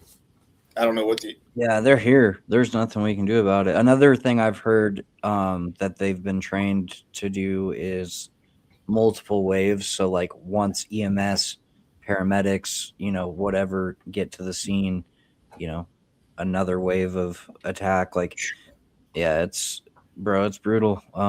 I think that, and you're right. I don't think there is anything we can do except be prepared, in whatever way that means to you personally. You know what I mean? But it's fucked up. There's nothing we can do about it now. The southern border cooked that completely. Like, I carry everywhere I go, man. Everywhere I go, and when I retire, I'm gonna carry everywhere I go. I don't care if the state says I can or not. I'm gonna carry anyway. And that's one thing that bothers me with law enforcement today is the amount of cops that don't carry off duty. Like, I ask people because I'm just curious. I'm like, hey man, do you carry off duty? No, I'm not gonna. That puts my loved ones in danger, and I'm like, it's the opposite. How? So it's just, this is the scenario I put myself through even before all this terrorist stuff. Like, if I'm at the mall with my family and like people start shooting over here, I'm definitely going to get my family off the X first, right? I'm going to get to an exit, get to the car. You guys get out of here. I'm going to make sure they're getting there, but then I'm going back in and handle business, right? You'll hear a lot of cops say, I'd rather just be the perfect witness. Dude, if you could have prevented like X amount of people from getting killed, but you didn't because you didn't want to carry a firearm off duty. If you can sleep with that at night, God bless you. I can't do it, man. There's no way that if a scenario like that happened and I wasn't prepared and I could have stopped innocent people from dying and didn't do anything, that I can even live with myself after that. It's like my cell phone, man, or my wallet. Like, I've turned around because I was like, I can't believe I forgot that. I turned around and went home and got it again. And my wife, she's like, do you seriously have to carry that thing everywhere? Yes, I do. Do you carry IFAC kits with you and tourniquets and all that? I have a tourniquet in not each car. Yeah, pretty much. I got a tourniquet. I've got like a gunshot kit in each car. Quick clot, tourniquets and stuff like that. Yeah. Chest deals. Yeah, I carry them in my car as well. Yep. And Do you think it's great stuff to even just know, man. I know a cop that I guess there was like a bar fight or something. This was years and years ago, but somehow they went through a big window and the dude cut like one of his main, like he was bleeding out, and dude had to turn to get his car, put it on, wrap him up, save the dude's arm. But yeah, I mean those things, car accidents, anything. Those things. Why keep them in the car? Yeah. No. I mean, it like between the other thing that's really scary for law enforcement, I think, is on top of the crazy shit that will happen, and I'm confident it's not a matter of if it's going to happen, it's when all these things start jumping off, all the maniac bangers and criminals that want to get their revenge, they're going to help out, like, and handle some business in their own way. I've seen this. I'm sure you're familiar with it, Keith. Like in Bristol, Connecticut, back in 2022, there was 2 Bristol cops that got ambushed and murdered. There is very open threats, and I think that a lot of these organizations will capitalize against law enforcement at those moments. And I'm not talking about I'm not talking about bikers or like mafia type guys, like low level street bangers that want to earn a reputation by taking a cop, out, because that's how a lot of them will earn their cred, is some kind of violence. They don't really get, like, especially taking one from a cop, in midst of, while they're distracted with all this chaos that is happening. I just don't know how cops can properly function in this chaos. You know what I'm saying? I don't know, man. Part of me thinks, like, I guess I'm just got too much America in me or some shit, but part of me thinks, like, if the jihadis come out, you'll see half of these, street gangs fighting on the side of cops. Kind of like the Crips and Bloods, but then, if they're in prison or whatever, but then if like the white group fucks with one of them, they both go in and get them, or that's at least what I've seen on TV. I don't know, man. I think you'll have some that the Crips and the Bloods maybe having your back, strangely enough. But like, there's a lot of these foreign gangs like that have come in from Venezuela. Oh yeah, they're already fighting back against ICE. You see that. I mean, we got a huge MS-13 problem in Virginia. Oh hell yeah, we do. We see this. I mean, even with the ICE stuff, a brother of me and Trev's, JD Delay, I mean, he spent most of 2025 in and out of Portland. There's other friends of ours that have been in Dearborn. There's, you've seen, the LA riots, when they were attacking the ICE detention centers. And this is where it gets complicated. Like, we should, I think, the first wave of restoring law and order is holding pieces of shit that are attacking federal agents and law enforcement accountable. Like, it's not acceptable to throw a fucking brick at a cop. Yeah. And especially when we figure out, we already know who the shot callers are. I mean, you think about it, look in LA, weeks before the riot started, there just happened to be pallets and pallets and pallets of bricks and pipes and tools to be thrown and used as weapons against law enforcement. The summer of love, we saw that. Portland has been on fire for years. And we need to sweep out that trash, and start. I think that's the first part. I think when the powers at B start supporting law enforcement and giving them the power to handle their job, then you'll start seeing people restore faith in law enforcement. Yeah. And I think that's where it begins. I agree. I mean, and just the whole I knew a guy in Portland that right when all that kicked off, he's like, yeah, this ain't worth it. I'm out. And I don't blame him. Because I think the number one enemy of the police right now is just the media. The media. 100%. I mean, a peaceful protest, but you got a city burning down, and like, it's crazy that they mostly peaceful protests going on. It's insane. And then they're throwing bricks and rocks at you, and you see one cop like snatch up somebody and throw them to the ground, and it's like police brutality. It's like, come on, man. So, I worked in Richmond City Police for a while, and down there, I wasn't there obviously, but during the riots, you know, Richmond had some bad ones because Richmond was the capital of the Confederacy. And there's a street called Monument Avenue, and Monument Avenue is just these very large monuments of Confederate soldiers, man, you know, like the general, like, and so that's what the protesters, like, they're spray painting them, trying to attack them, blah, blah, blah. And one of the cops' jobs is to defend city property, which is the monuments. And I got some good buddies on SWAT down there and everything. And they were handcuffed, man. These cops were told, like, they were standing there while people are throwing stuff at them. And they were specifically told they are not allowed to retaliate whatsoever.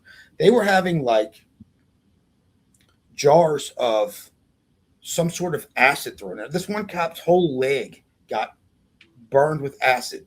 And what the fuck? They're just supposed to stand there and take it, man. What the fuck, man? No less lethal, nothing. Like, not allowed to retaliate at all. They were told. That's what I heard. Obviously I wasn't there, but you know, for the people I talked to, they were like, "You're not allowed to retaliate," because the guy that throws the jar is probably 3 rows back in a crowd of 50, and Right. They're like, "No, you're not going to start pepperballing people because you know, unless you know specifically, I guess, who it was, or like if they come up face to face and like throw a punch, you can take them, but that got a lot of cops messed up, man, and you know, that also caused the department to lose a lot of good cops too. And I don't blame them. It's a job. You got a family to support, but I'm not going to stand in line and just take that. You know?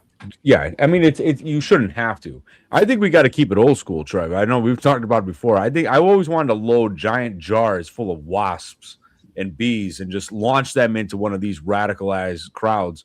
Yeah. And you know, with EpiPens costing $800, see who's fucking around then. But, you know, dude, old school would be great.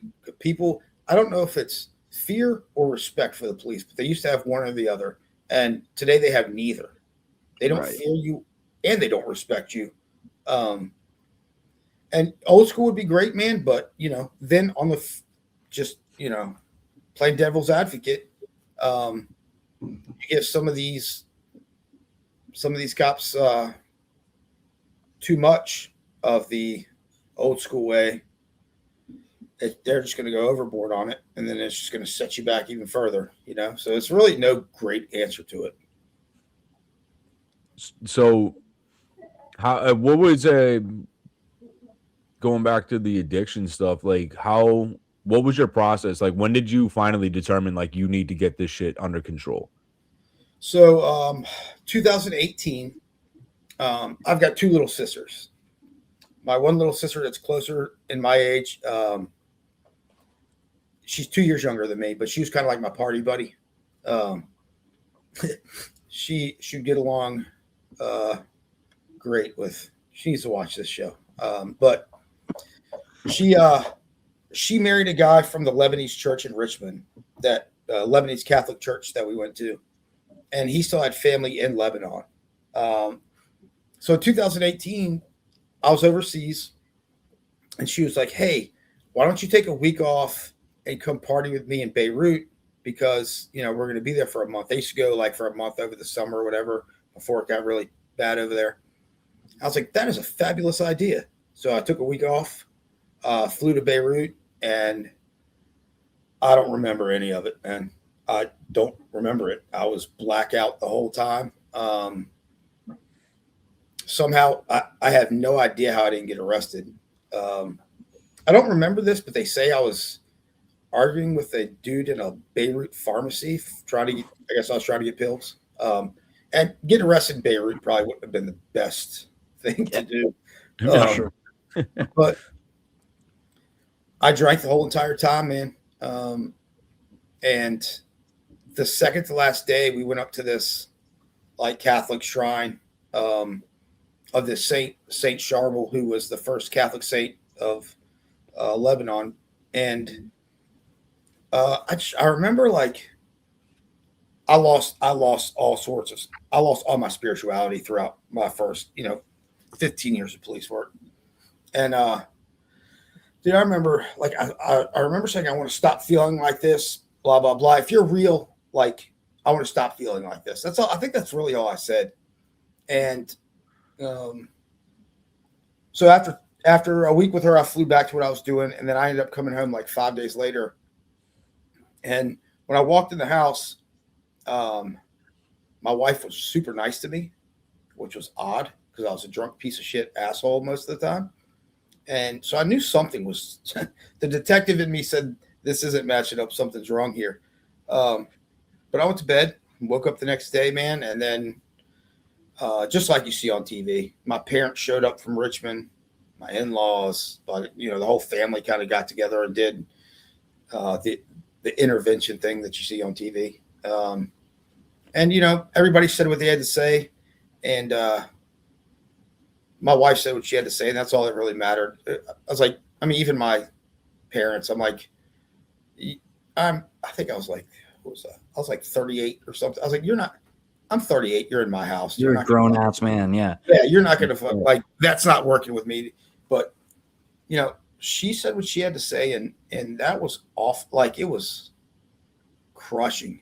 And I knew I needed to get help. Like I knew it. Like I tried to stop drinking 100 times, on my own. And I just couldn't do it, man. And it's just addiction is so crazy that the war within your own brain that you have.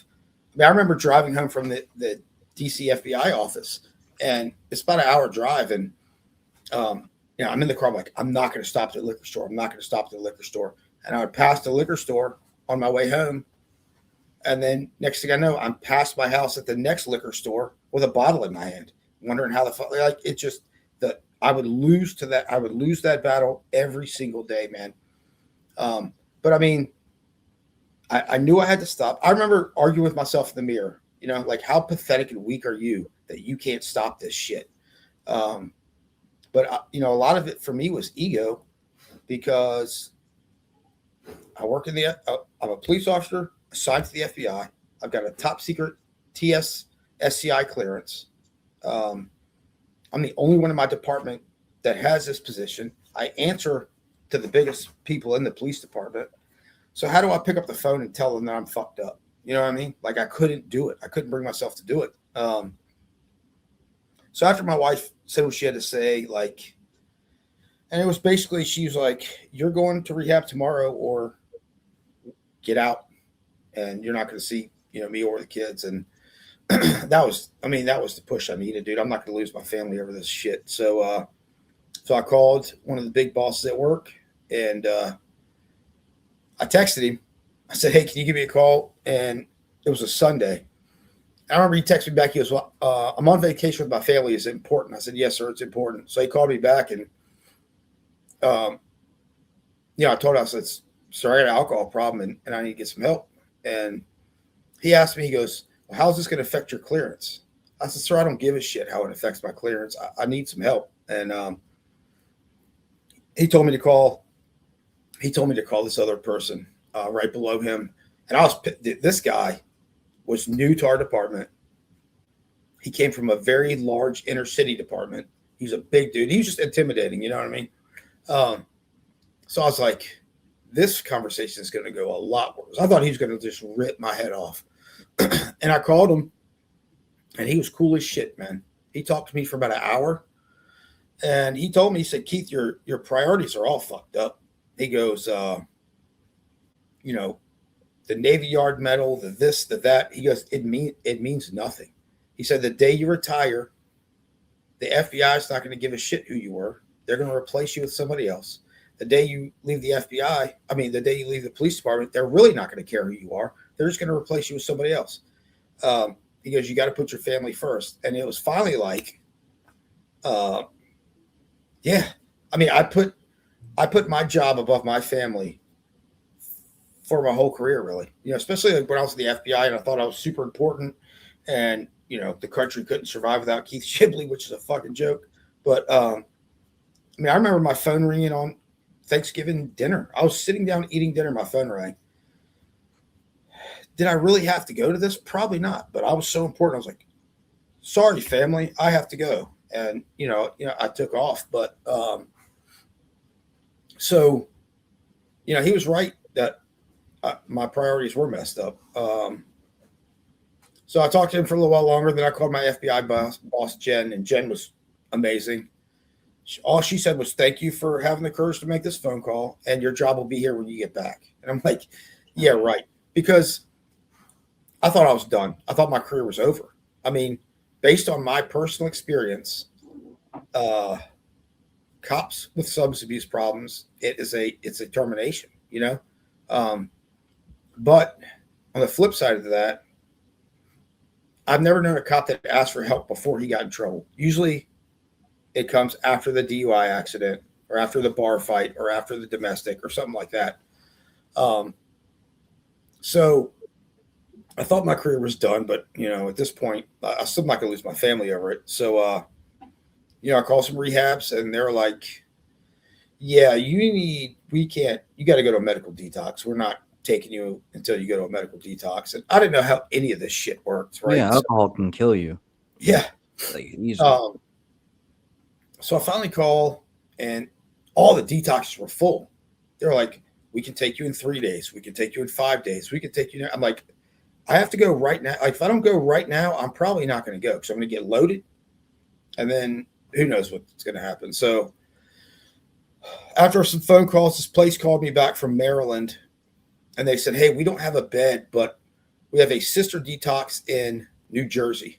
We'll send a car to pick you up. I'm like, send it. So the car came, picked me up, drove me 4 hours to Union, New Jersey.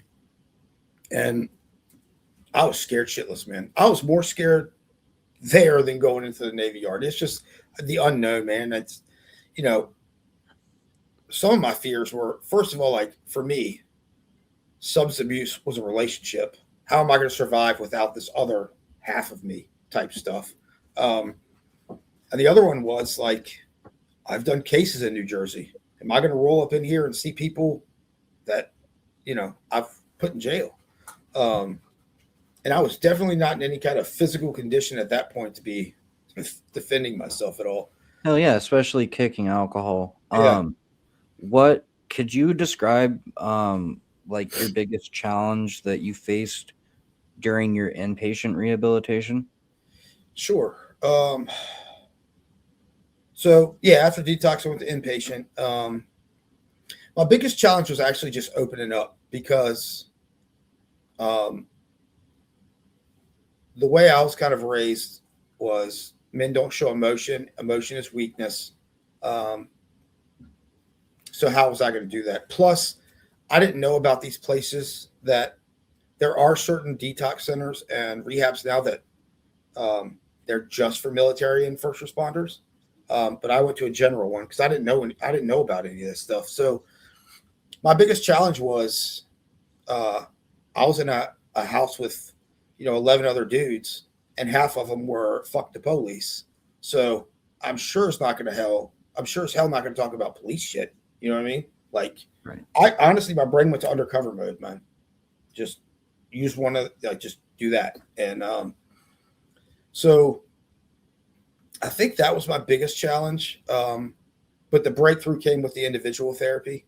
And I was honest with my therapist, and she started talking about like PTSD, and I was like, I don't have that. I was like, I've never been to war. I'm not a soldier. I didn't really understand what it was. But I started talking to her about trauma, childhood trauma, all the way through. Like one of the first ones I can remember, my grandfather, on my mom's side, me and him we were really tight, and I think I was 11 or 12. My brother was either 12 or 13 because he's a year older than me. But we were fishing, and he died right in front of us. While we were fishing. So, I mean, I started there because I've never talked about it before. Because the day he passed away, I started crying, and I was told to turn my tears off, that I need to be strong for my mom and my sisters. So from an early age, it was just like, you don't do that as a man. So I started opening up to her. Dude, I'll tell you what, when you open them floodgates after a couple decades of not showing anything, that stuff just started coming out, but it started feeling good, dude. It started feeling good to get like shit off my chest. It's like a big weight, huh? Huge. Yeah. And the other thing, it was my biggest challenge was opening up, because they would make us go to meetings every night at rehab. And, we go to AA, we go to NA, and I'm like, this is stupid. Like, these people are talking about, I didn't get it. I sat in the back. I didn't participate. But, after going for 3 weeks, it did like, I was like, how are these people so fucking happy with life? Like, you know what I mean? I'm like, they're definitely all high or all drunk. There's no way you're this fucking happy with life and you're not on something. So, when I got out of the rehab, I was scared shitless, dude, because I didn't trust myself, because I still wanted to drink every second of every day, because 28 days ain't long enough. Right. I was like, how do you not go to 7-Eleven, dude?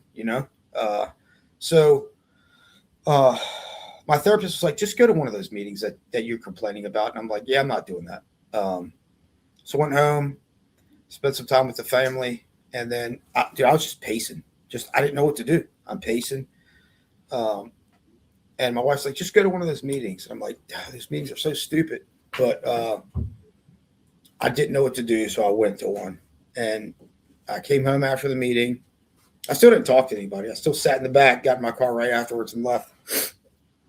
But at work, I didn't drink, so the next day I was like, fuck it. I'm just going to do the same thing I did yesterday. And I just did it, and I kept doing it. And then after a period of time, I started slowly participating, slowly meeting people, ended up getting a sponsor, and ended up loving that community, dude. Like I don't go to as many meetings as I used to, but I still go, 7 years later. And it's just crazy, dude, because you meet some fucking awesome people at that place. Yeah.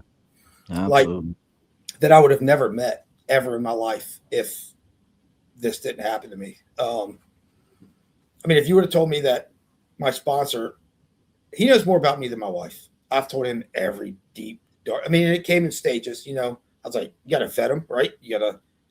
I'd give him a little bit. I'd wait. It didn't get out. I'd give him a little bit more. And, it just progressed. But if you would have told me that the one person in this world that knows more about me than anybody was a meth head from Las Vegas, I would have fucking laughed at you. But he's a solid dude, man. And this is funny, man. I didn't talk to this guy for a year and a half. I saw him. He was just scary, dude. He's probably 6'4", big beard, tattoos everywhere. He's got like something on his knuckles, big holes in his ears. He just looked, he's like the textbook picture of like outlaw biker guy. You know what I mean? And so people are just like, dude, you should go talk to this guy. He's really cool. I'm like, dude, I ain't that dude. Mm-mm. And during COVID, I think I talked to him about something.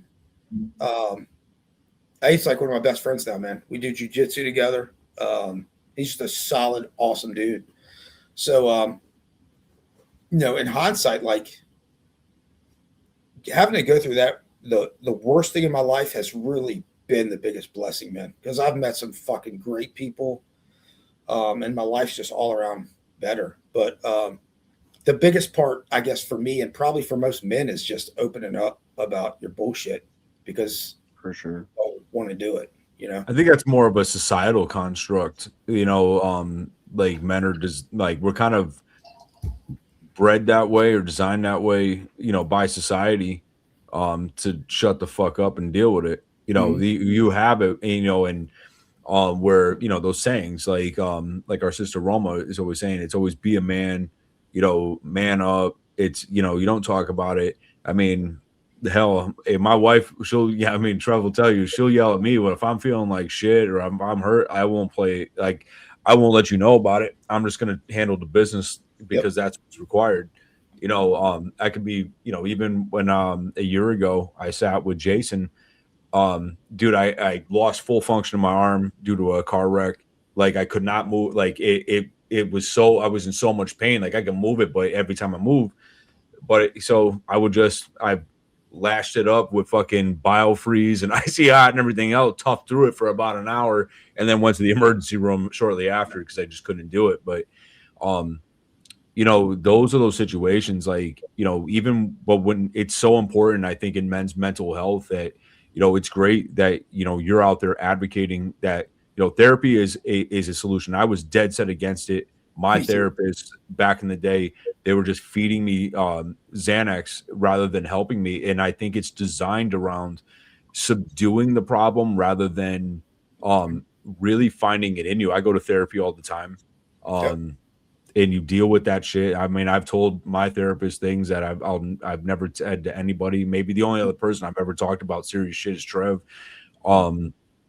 And even then, so it's really refreshing to hear it, and especially with the suicide rates in men skyrocketing the way they are. Yeah. I mean, there's so many first responders, especially, or soldiers, that they're failed by the system to such a degree that they feel like their only option is suicide. Now, I know a lot of other channels will say some stupid shit like unalive themselves. No, they need to hear the dark terms, the real, because it's these are very real situations that, like, men and women are faced with. And I've been told, like, I should probably go to some of those groups, because I know in my life I've lost damn near almost 30 people due to drugs and alcohol and and murder and other things. Like, so it's really hard that they say I should go to these groups, kind of face that thing, because at one point I just looked at, like, opiate addiction. I looked at it with utter contempt. Like, I was just like, you justify your own anger.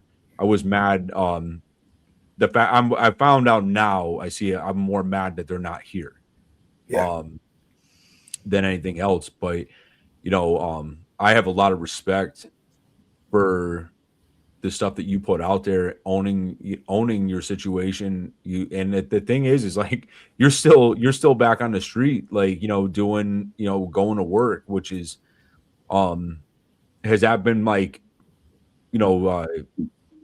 how have you been able to, take control of your life again, but still go back to work without it? Because I mean, the dark shit doesn't stop. You know what I mean? Just because. Yeah. So, I'll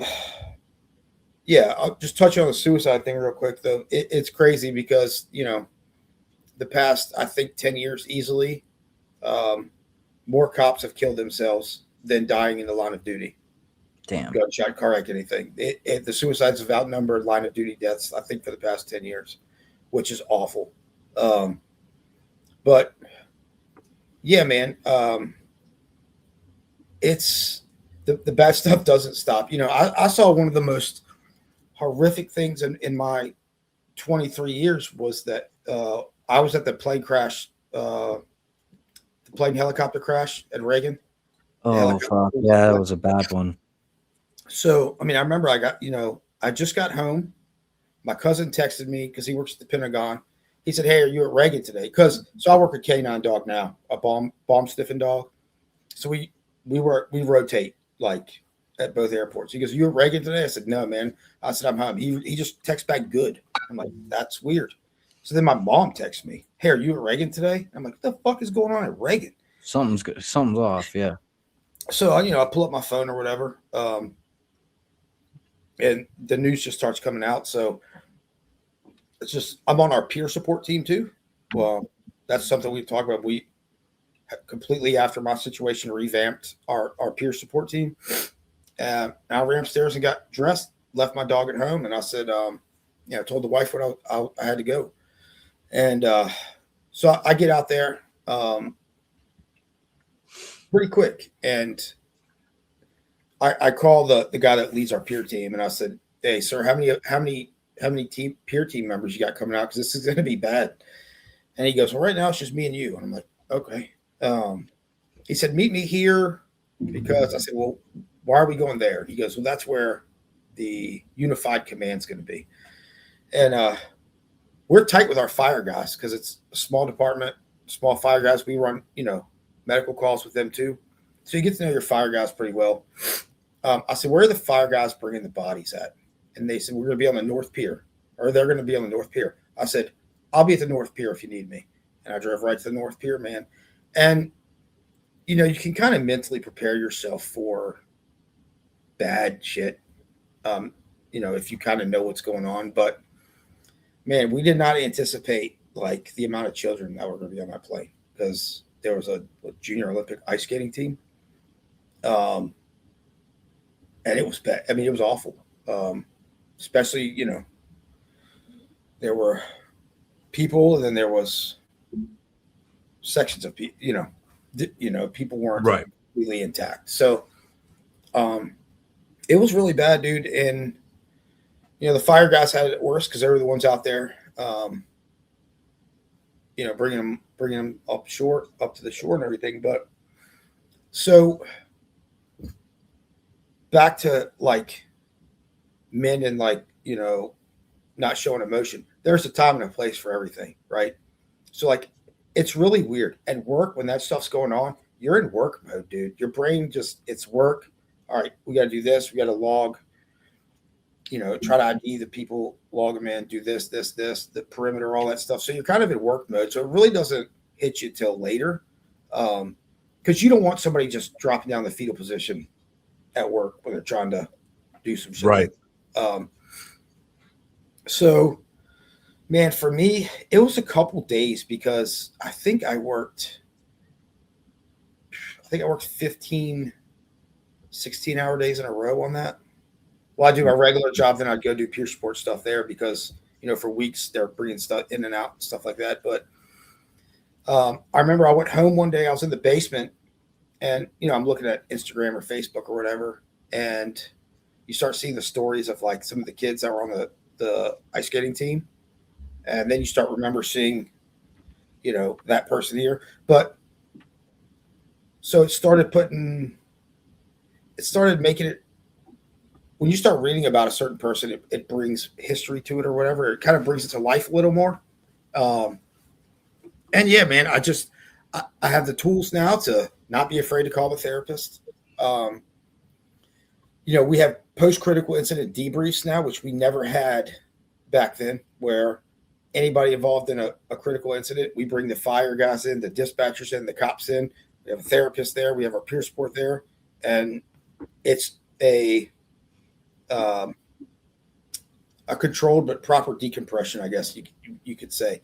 And, you know, bringing that stuff to light, I was like, man, you're going to have all these old crusty cops, you know, talk about how stupid this is, man.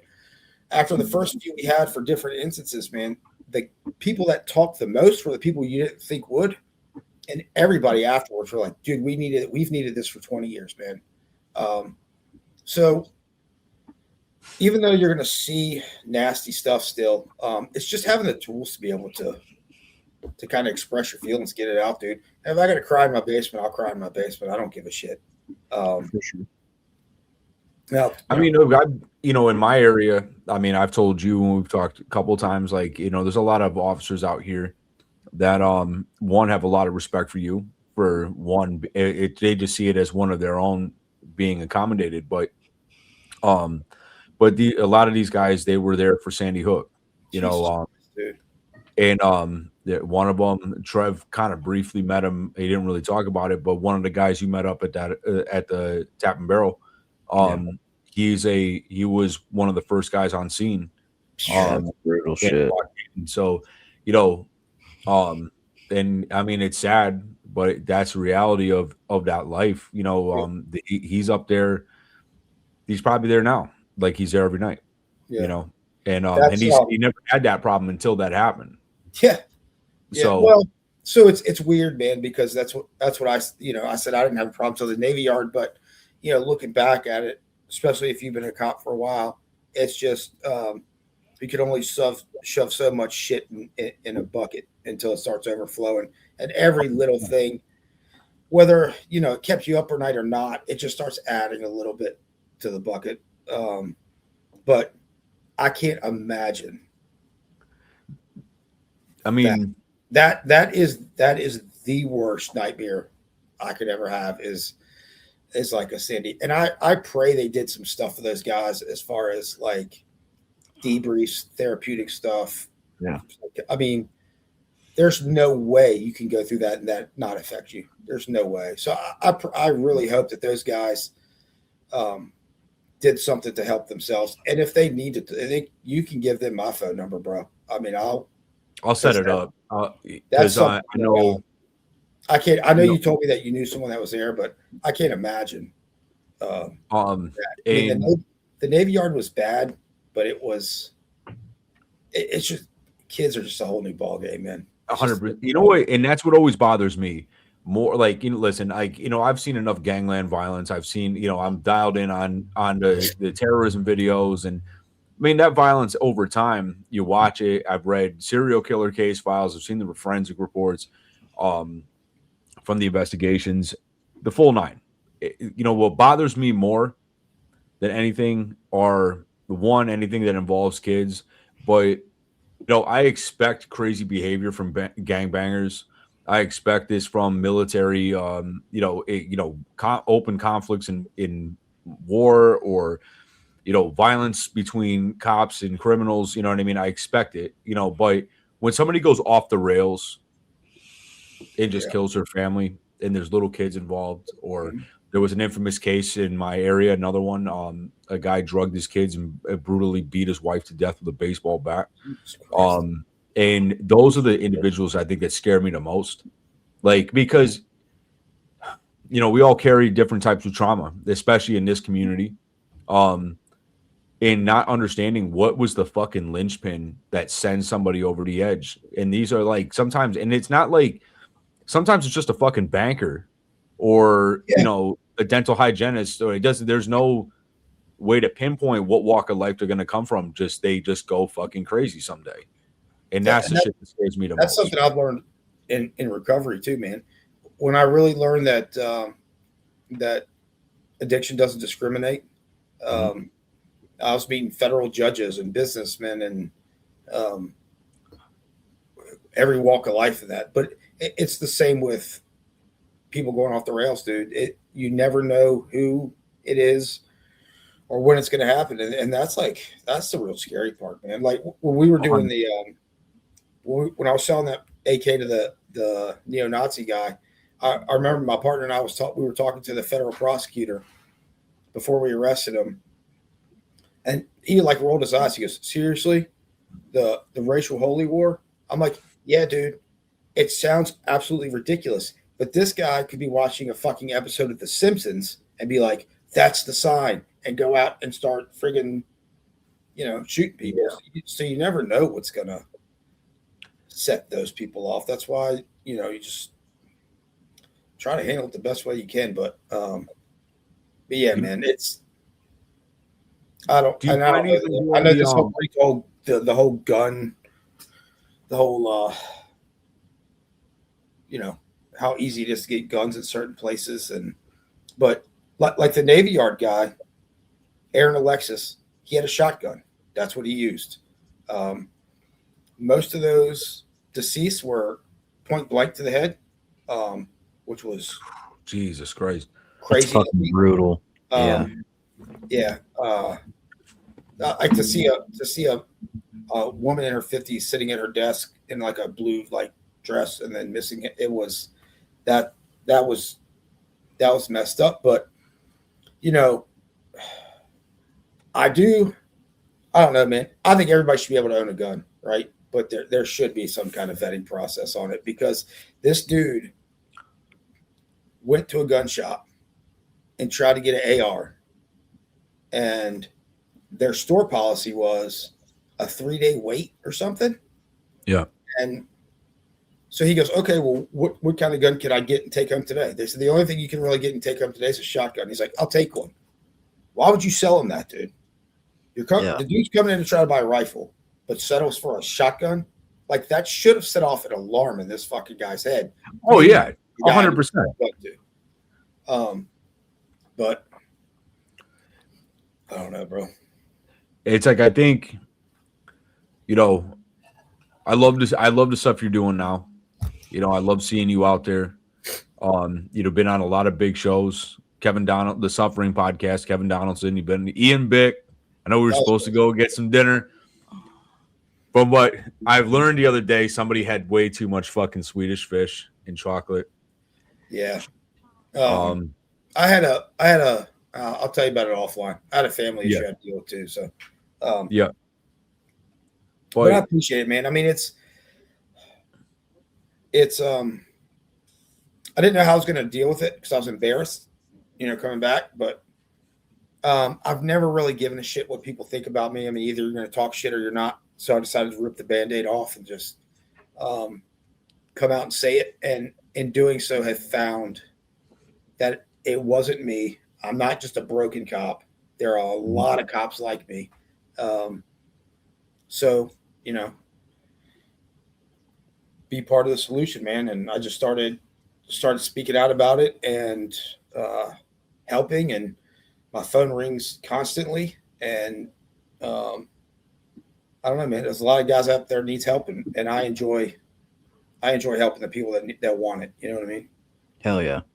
Yeah. That's like something that, I found has been probably the best. Like I say this, I've said this countless times, especially over the last like month and a half, because it finally just, everything kind of came together in its own way. But Anthony Arillotta, he booted me in the ass, kept me motivated. Even every time that I was kind of like unsure of something, he's been like a dad to me in a lot of ways. My big brother Jason, like he made me dangerous because he helped me unlock that purpose in a drive and open up, like really, like, I mean, obviously pedophiles, like I've always had a disdain for them. I mean, if you watch some of my earlier stuff, I really rode heavier on the anti-drugs and, trying to go after these fucking fent dealers. But, with Jason, like, I rode deep, and especially it reinforces with, brother Trev and my sister Michelle.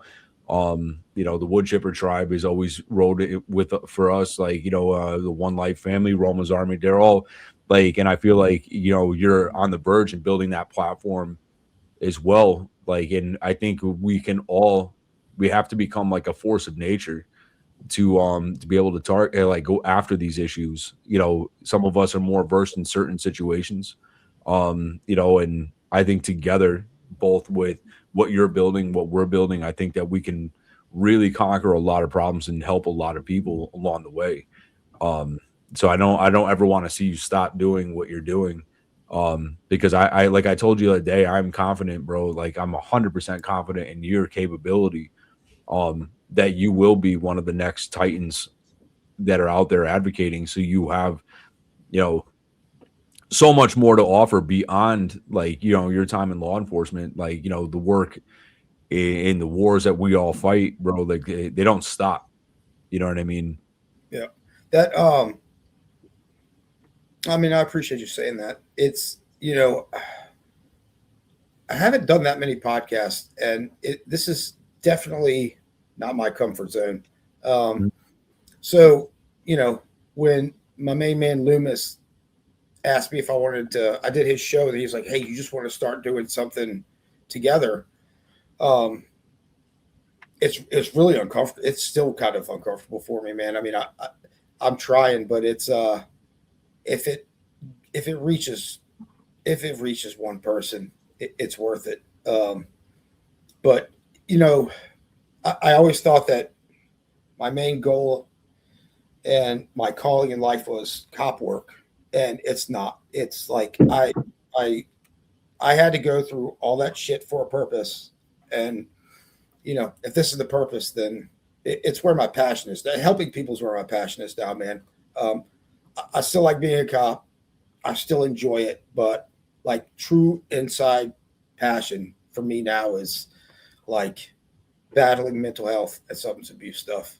Because it's not just the cops I've helped, man. It's the people in recovery that I've helped or whatever. And it's funny to be talking to one of these people, late at night when they're going through some shit and they start laughing. They're like, "I never thought I'd call a fucking cop for a drug." I'm like, "Yeah, dude, it's crazy. I never thought I'd be talking about this, but it's where my passion is, man." So I'm trying to get a handle on it. So so Mind Over Madness will hopefully reach a few people, and it's new, so we had a couple speed bumps this year, but I think 2026 we're really gonna put it in high gear and start talking to some people and stuff. Yeah, I mean, he's got to hit the gas and just keep it going. And like Jason has told me and Trev many times, especially with the One Light community, it's simple acts of service that bring us the most peace. And I mean, granted, I've been out to dinner. This is becoming more. I'm still getting used to it, so I'm a little uncomfortable at times. But I've had people approach me when I'm at restaurants, like, oh, a family member of mine committed suicide in front of me, or this person died of drugs, and my inbox. I mean, like, and I try to make time like every day, to respond to those people, because I mean, it's a simple conversation. 5 minutes sometimes means the world to somebody. Yeah, it can change somebody's perspective, or it can stop them from doing something stupid. Like, I mean, sure. Trev, he sat up with people, getting them help with crisis counselors, and somebody that's struggling. There was a young girl that was talking about taking her life with me, like maybe back around Halloween. And I stayed on the phone with her. She hit me up. It was like maybe 9:30 in the morning. Stayed on the phone with her the whole time, until we called 911. We got it straightened out for her. I can't even express at the moment of relief that I heard like the police get there, because she was just that upset. And I mean, she had to be 18 years old. She was a freshman in college, and she just had come across me and Trev in a live stream, just saying, if you're going to do some shit, fucking DM us. And she put that shit to the test, and we showed up. So I mean, that's just how it goes. I mean, that's awesome, dude. And I hope, and if you're watching this, I really hope how much you all matter. Like, everybody, you have to, like I've said this before, like, you have to stand on business, and you have to stand for something. Because beyond this, jobs, careers, podcasts, none of this fucking matters. Nope.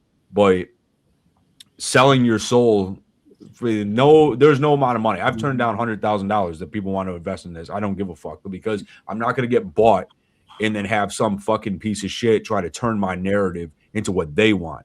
And bro, but I appreciate you for, you've been, I see you in the chat, like, you've been pushing us for a bit too. So we're going to push you hard and heavy.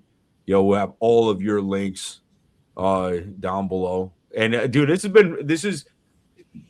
felt like this, compared to a lot of the interviews and people who sat with, I felt this one would kind of help me find a little bit of peace. It's been a lot of there's a lot of crazy shit, and sometimes, like, just hearing from someone like yourself that has survived shit and overcame, and then still keeps moving every day, it's really important that they hear those messages and hear the stories. Fuck yeah. So it's the biggest thing is, if you're going through some of this stuff, it's and I did it before I got sober, man. It's easy to slip into the victim mentality and stay there. For sure. Yeah. But that does not do you any good, man. But dude, I appreciate you guys. And hell yeah, I'm gonna push your show. You can really tell. I can really tell who's genuine and who's on here to get as many clicks as possible. You know what I mean? And when Loomis told me to check you guys out, dude, it was kind of immediate. You could feel the sincerity in what you guys are doing. So you guys are gonna explode even bigger than y'all did. Appreciate that. Yeah. It's definitely been a surreal experience. I could say that, but I wouldn't change anything for the world. And I appreciate everybody that's built this platform, continues to show up, who trust us enough to tell us their story. So I mean, but like, this problem, it has to be hit from every side, top to bottom, as Big Brother Jay would say. And it's, I've seen you over in Jay's lives, too. Like, I mean, I think all of us together are a fucking tidal wave. And with all the dark shit that we're about to head into, it's important that these groups and these platforms stay unified, Because I promise you, against the drugs, these fucking child predators like Jeffrey Marsh. Yes, it's 2026, and I'm still bitching about Jeffrey Marsh. But yeah, man, Keith, I appreciate you, bro. Thank you. I do as well. It really means a lot to hear. I had a big, just very quickly, I had a big issue with cops back in the day. Like I was not a fan. Need to cover up my ACAB tattoo that I have still, but it's really cool to hear a cop who's so into recovery that it doesn't matter where you come from, because I feel like a lot of times there's that, even though you don't have a badge on, you're still a cop, and like I haven't seen you as anything but a human, and with talking with you and hearing your story. So that's, I never go into these things expecting anything, but like it's definitely something that I wasn't expecting, and it was cool for sure. Thank you, man. That means a lot. I appreciate it. So we have all the stuff. Keith, we're going to add you to our Brothers in Arms tab. Hell yeah. We're going to have frontline healing that's going to be pushed hard and heavy. It's at the top of our chat right now in the premiere of this episode. Will remain there, immortalized. I also want to throw nods to Woke Crossroads in my area. If you're struggling, hit me straight up and I will respond, or hit Brother Trev, or hit Brother Cody. One of us will definitely get back to you all day. Even though these are not paid sponsorships, Black Poster Project that Johnny A. got us turned on to, Hardcore Recovery founded by JD DeLay, and Alaskan Hardcore Recovery founded by Jason Vukovich. There's also links to resources down below with the National Center for Exploited and Missing Kids. If you see a predator, smoke that bastard. But beyond that, bro, this has been the season 2 premiere. Yes, so sir. you gotta share this shit wide, loud, and show up. Mind over madness. And we're gonna share you hard and heavy, bro. So awesome, dude. I appreciate it. It's just fun, man. I could have stayed on here for 2 more hours. Oh, me too, man. So we're gonna take us out with this. It's like, as always, if you got to ride for something or die for nothing. So it's been season 2 Roll the Bones podcast with me and Trev's Insane Asses and Brother Keith. So this is gonna be fun. I forgot one thing. Fuck Mossad.